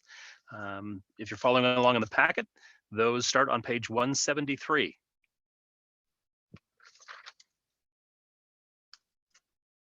Deanna, is it still your show? I think so. This will teach me to Just take piling vacation. on. This will teach me to take vacation in January. I pay the price in August. It's all good. We had actually put this together several months ago and we kept putting it off for various reasons. So the purpose for this class update was to look at the evidence for the safety and efficacy of the gonadotropin releasing hormone agonists. I'm not going to pronounce all those names, but you see what I'm talking about there for management of central precocious puberty, and then the off-label use of the GnRH agonist for puberty suppression in adolescents with gender dysphoria. We did look at the GnRH modulators in December of 2021, but at that time we just focused on fibroids and endometriosis. If you're interested in the PA criteria, it's in Appendix 3 on page 186 of the packet. All of the GnRH antagonists are non-preferred with PA criteria to ensure appropriate utilization. And there's no evidence that directly compares one agonist to another for either central precocious puberty or gender dysphoria. Next slide, please. So just to orient you, these are all the GnRH agonists that have been studied and are FDA approved for use in central precocious puberty. This same table is on page 176 of the packet. As a reminder, central precocious puberty is defined as the full activation of the hypothalamic pituitary gonadal axis before 8 years of age in females and before 9 years of age in males. Tanner stages are used to evaluate puberty development. Children are rated on a scale of 1 to 5, with 1 being pre-adolescent and 5 being fully developed. The onset of puberty is marked by Tanner stage 2 development, and that's in our PA criteria, so that's why I'm calling it out. Tanner stage 2 development is breast development in females and testicular enlargement in males. One of the issues in these children with central precocious puberty is they have accelerated growth for their age, advanced bone age, and they have pubertal levels of LH and FSH. So the goal of giving them these GnRH agonists is to prevent cessation of accelerated growth and short stature as an adult. And also to delay the bone maturation, because that might also impact their final adult height. Usually the duration of the GnRH agonist therapy is long enough to optimize final adult height. Generally 2 to 3 years is how long patients will stay on this. And then once the GnRH agonist is stopped, normal puberty returns within 12 to 18 months. Adverse effects with these drugs include allergic reactions, sterile abscess formation from the depot injection, vaginal bleeding, hot flashes, and possibly seizures. Next slide, please. So when we look at GnRH agonists that are studied in gender dysphoria, it's all compendial. Gender dysphoria is defined by the Diagnostic and Statistical Manual of Mental Disorders, the 5th edition, as the distress that's experienced by an individual when their gender identity and their gender assigned at birth are discordant. Gender dysphoria can result in psychologic dysfunction, depression, and suicidal ideation. The prevalence of gender dysphoria is difficult to determine in the general population. Recent studies suggest less than 1% of adults who identify as transgender, with increasing prevalence over the past decade. So although none of these agonists are FDA approved for gender dysphoria, evidence from the use of the GnRH agonists in treating central precocious puberty is oftentimes extrapolated to individuals with gender dysphoria to delay puberty. Next slide, please. In reviewing the evidence, okay, here's the OHP guidance. So puberty suppression in adolescents with gender dysphoria is funded under the OHP prioritized list of health services. In April of 2015, the Pharmacy and Therapeutics Committee approved use of GnRH agonists in adolescents with documented gender dysphoria at the beginning of puberty. As I mentioned, all the GnRH agonists are non-preferred, and they require PA in patients under 18 to ensure that they're in appropriate use for conditions funded by OHP. Next slide, please. So in terms of the evidence, there was a 2020 systematic review that looked at the impact of long-acting GnRH agonist treatment, either triptorelin or leuprolide, on adult height in females who had central precocious puberty and experienced the onset of puberty before 10. And there was low quality evidence that the females who received the GnRH agonists compared to those that did not had increased adult height by 3.2 centimeters. And then there was also lower quality evidence looking at did this when they started treatment versus how long they were on treatment. And there was better evidence that showed if they started treatment before 8, their average height was 5.1 centimeters compared to 2.5 in those who started treatment after age 8. And then when they looked at treatment less than 3 years, the increase in height was only 0.4 centimeters compared to 5.9 centimeters for those who were treated. Next slide, please. Then there was another systematic review in 2021 that looked at long-term safety and efficacy of GnRH agonists in children with central precocious puberty. Low quality evidence showed that final height was increased by 4 centimeters, and the BMI was decreased by 1 kilo. Low quality evidence showed that the GnRH agonists did increase the risk of polycystic ovary syndrome in females. There was not sufficient evidence to make conclusions about androgen excess in males after they were treated with GnRH agonists. In terms of guidelines, we have 2 guidelines on the next slide, please. In 2017, the International Endocrine Society updated their 2009 guidance, and they do recommend puberty suppression with long-acting GnRH agonists in adolescents with gender dysphoria who have entered puberty at Tanner stage 2. But it's a strong recommendation based on moderate quality evidence.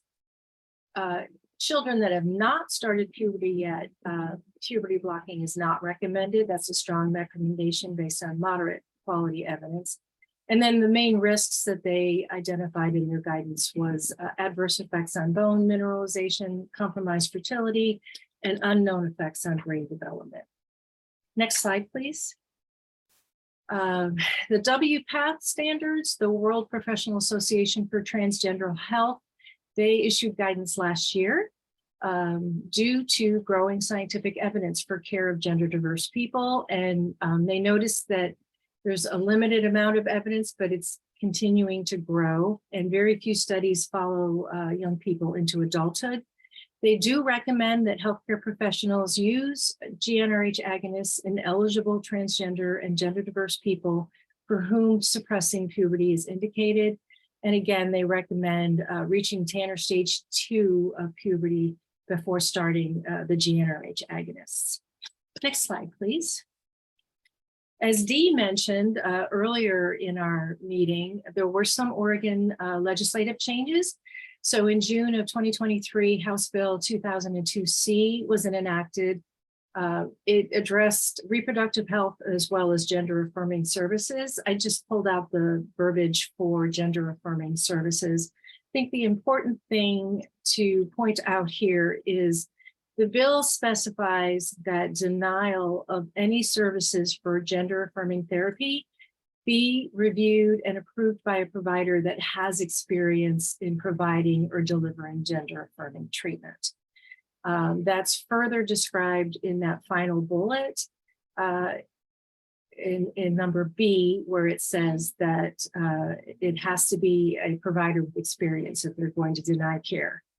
We don't have any pharmacists at Gainwell that have experience in managing gender affirming treatment. So that impacted the changes to our PA criteria. So I will go through that next.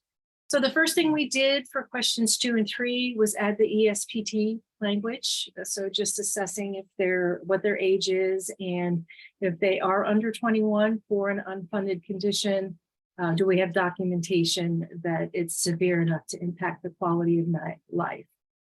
On the next page,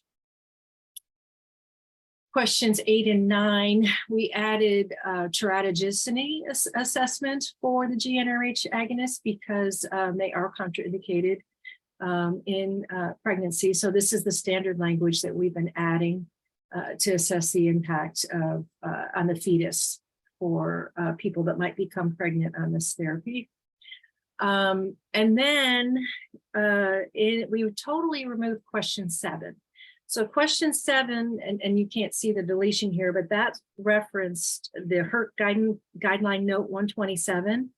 So with those legislative changes, we cannot deny treatment unless the practitioner has experience in managing gender dysphoria. And currently we do not have sufficiently trained staff. And then the final change in this was number 13, and that we aligned the verbiage to be consistent with the GnRH antagonists, which are under separate PA criteria. And then there's question 14, there's no change to that, with all other indications could be evaluated by the pharmacist for funding or not. So the next slide, so the recommendations are based on a review of clinical evidence, no changes to the preferred drug list are recommended. We'd like to keep all of these non-preferred based on clinical evidence. In the absence of staff with clinical experience in gender affirming care, we would like to revise the PA criteria to include the EPSTD assessment, align with PERT guidance. They are working on revising guideline note 127, and then the recently enacted state legislation, and then we'll review costs in exec session. So any questions from the P&T committee about those changes?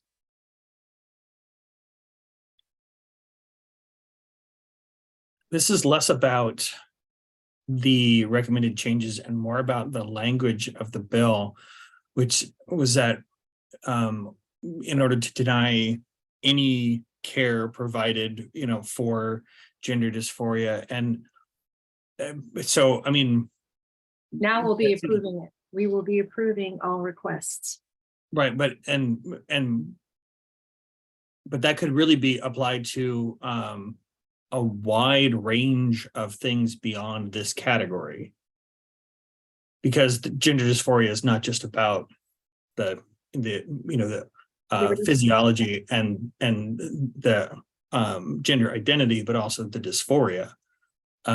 So obviously the psychiatric medications are part of the carve out, but I'm just thinking about how this if, for instance, someone decided that, they were going to prescribe, Adderall for gender dysphoria. The data is not great, but the legislation doesn't really make exclusions for that. And if we don't have somebody who can, on staff who could review that, you know what I'm saying? Like, I mean, if they are attesting that it's being used to treat gender dysphoria, would we have to cover anything? I will. Yeah. This is hi. This is Dee. I will briefly go on camera. Thank you, Russ. I will take that back and we'll consider it. I mean, it's hard. It's legislation. It's done. There could be some interpretation, but that's something that we can discuss internally and consider. I'm not sure what else I could say, but that's important to highlight and for us to think through. Thank you. And I think in terms of these criteria, I will also say, I think that it is incredibly important that we maintain access to this care, and that given that 50% of transgender youth have serious thoughts of suicide, and among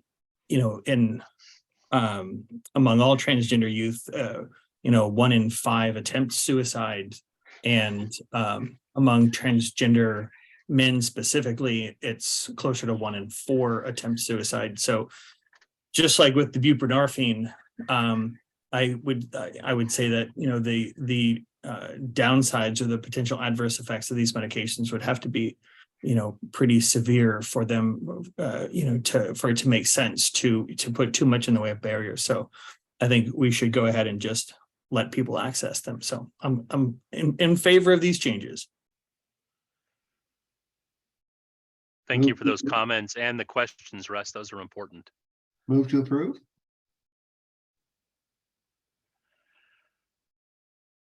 Thank you, Bill. Do we have a second? Second. All those in favor? Aye. Aye. Aye. Any- Nice any- job, Deanna. Well done. Yes. Kat, question? We have a little second part to this conversation, but go ahead.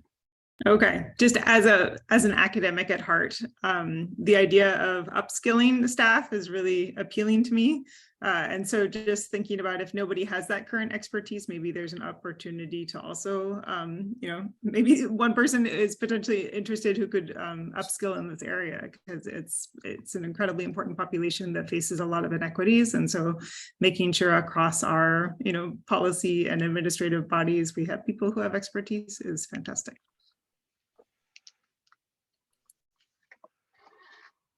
appreciate that. That's a great point. We can take that and try to incorporate that into the recommendations to the OHA. Just, I think that's a point well taken. In addition to this, we have turned over to Sarah Servid. And I've lost track, Sarah. I don't know where we are in the packet. I think we might be page 190. Sounds about right. And I'll make this quick. This is just an add-on to the conversation that Deanna started, because our estrogen and androgen PA criteria also touch on gender affirming care and this new legislation that had passed. So we briefly looked at utilization and just a recap. For all androgens or testosterone products, we do require PA. For our estrogen products, we require PA for people under 18 years of age, and we only require PA for non-preferred progesterone products.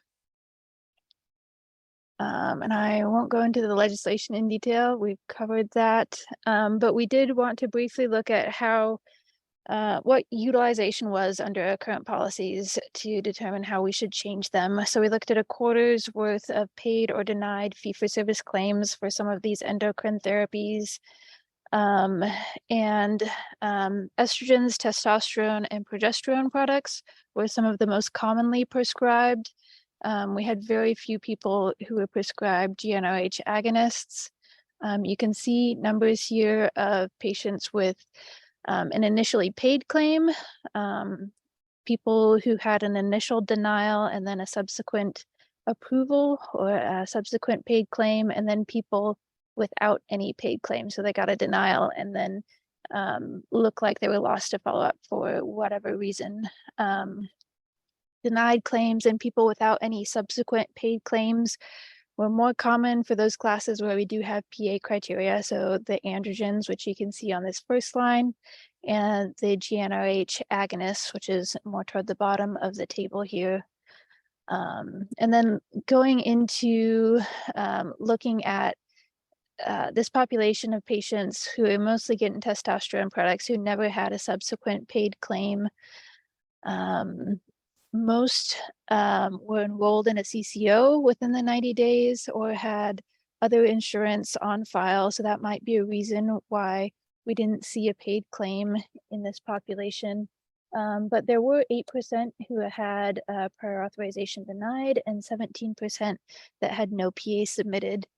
When we briefly looked at diagnoses that were present in medical claims for this population, some of the most common diagnoses were what you would expect for testosterone products, and those included gender identity disorders and testicular dysfunction. And so based on this, we do want to align our PA criteria for estrogens and testosterones with this new legislation because we don't have staff with clinical practice experience in gender affirming care. And so for both the estrogen and testosterone PA criteria, these are the updates that we're making. Both of these criteria referenced the HERC guideline note 127 for PA requests that were submitted with gender affirming care diagnosis. And so we're essentially removing this question, and these requests can be approved for that diagnosis. And then we'd also like to streamline the questions in the estrogen PA criteria because most of the requests for these members are for preferred products, and a large majority of requests are initially approved anyway. We'd like to remove PA for the preferred products for members less than 18 years of age, and essentially just PA non-preferred products in this class. And we've already discussed the GnRH agonist, so the recommendation for the estrogens and testosterones would be to update PA criteria to align with this recently enacted legislation. But I'd be happy to answer questions. Good job, Sarah. Any questions along these lines?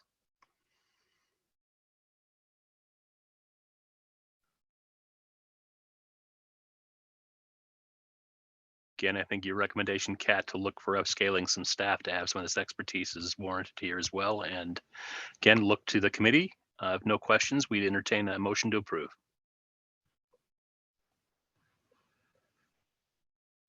Motion to approve. Second. All those in favor? Aye. Aye.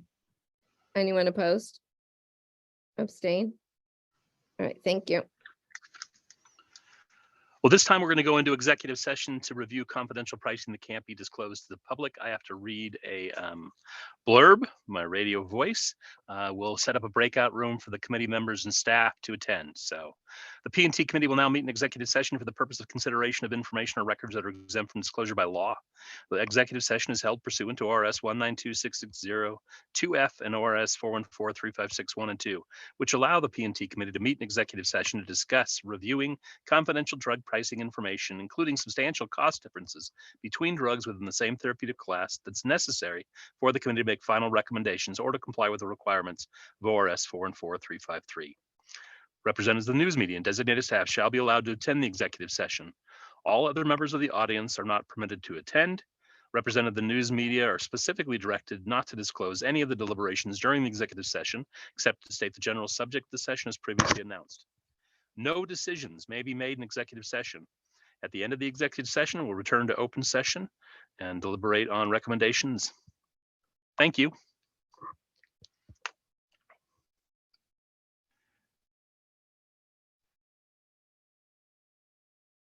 All right, the recording's back on. We're returning from executive session. Just quickly doing, looks like we've lost a fair bit of the audience, but making sure I have a head count. If the P&T committee members can unmute your lines, we'll recap recommendations from executive session and then take a final vote.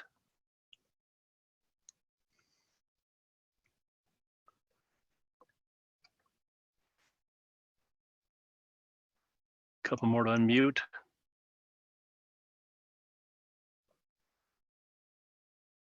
Okay. After review of confidential pricing in executive session, I'm going to lump the recommendations together. So in the case of the consent agenda topic CGRP inhibitors, the recommendation is to make Ubrelvy preferred, contingent upon the acceptance of a supplemental rebate offer that is similar population scope to the current contract. In regards to the BPH class update, after review of confidential pricing, no PDL changes are recommended. Similarly, for the VOWST and the oral fecal microbiota, after review of pricing and executive session, we will continue clinically to maintain the fecal microbiota as non-preferred, but no other changes to the PDL are recommended. In the case of the non-injectable allergy immunotherapy, recommendation is to make all sublingual tablets non-preferred. And finally, in the case of the endocrine therapies, the recommendation is to make the Lupron Depot pediatric kit formulations, includes the 1, 3, and 6 months, make the kits preferred. Any questions or discussion? All right, we'd entertain a motion. Move to approve. Thank you, Bill. Second. All Thanks, those in favor? Aye. Aye. Aye. Anyone opposed? Abstain? Right, thank you. Thank you very much. Very productive meeting. Again, reminder, the next P&T meeting is scheduled for October 5th. For the committee, you will receive notification, and for the audience. We plan to post draft documents on August 15th, and we'll allow comments that will be considered by the authors until the 29th. So just wanted to bring that to your attention when it's a slight modification for what was previously posted on our website. But with that, thank you very much. And yeah, have a great rest of the summer. Appreciate you all. Everybody. Have a great evening. Thank Thanks, you. everyone. Bye. Bye. Thank you. Thanks. Aye. Bye. Thank you. Thanks. Thank you.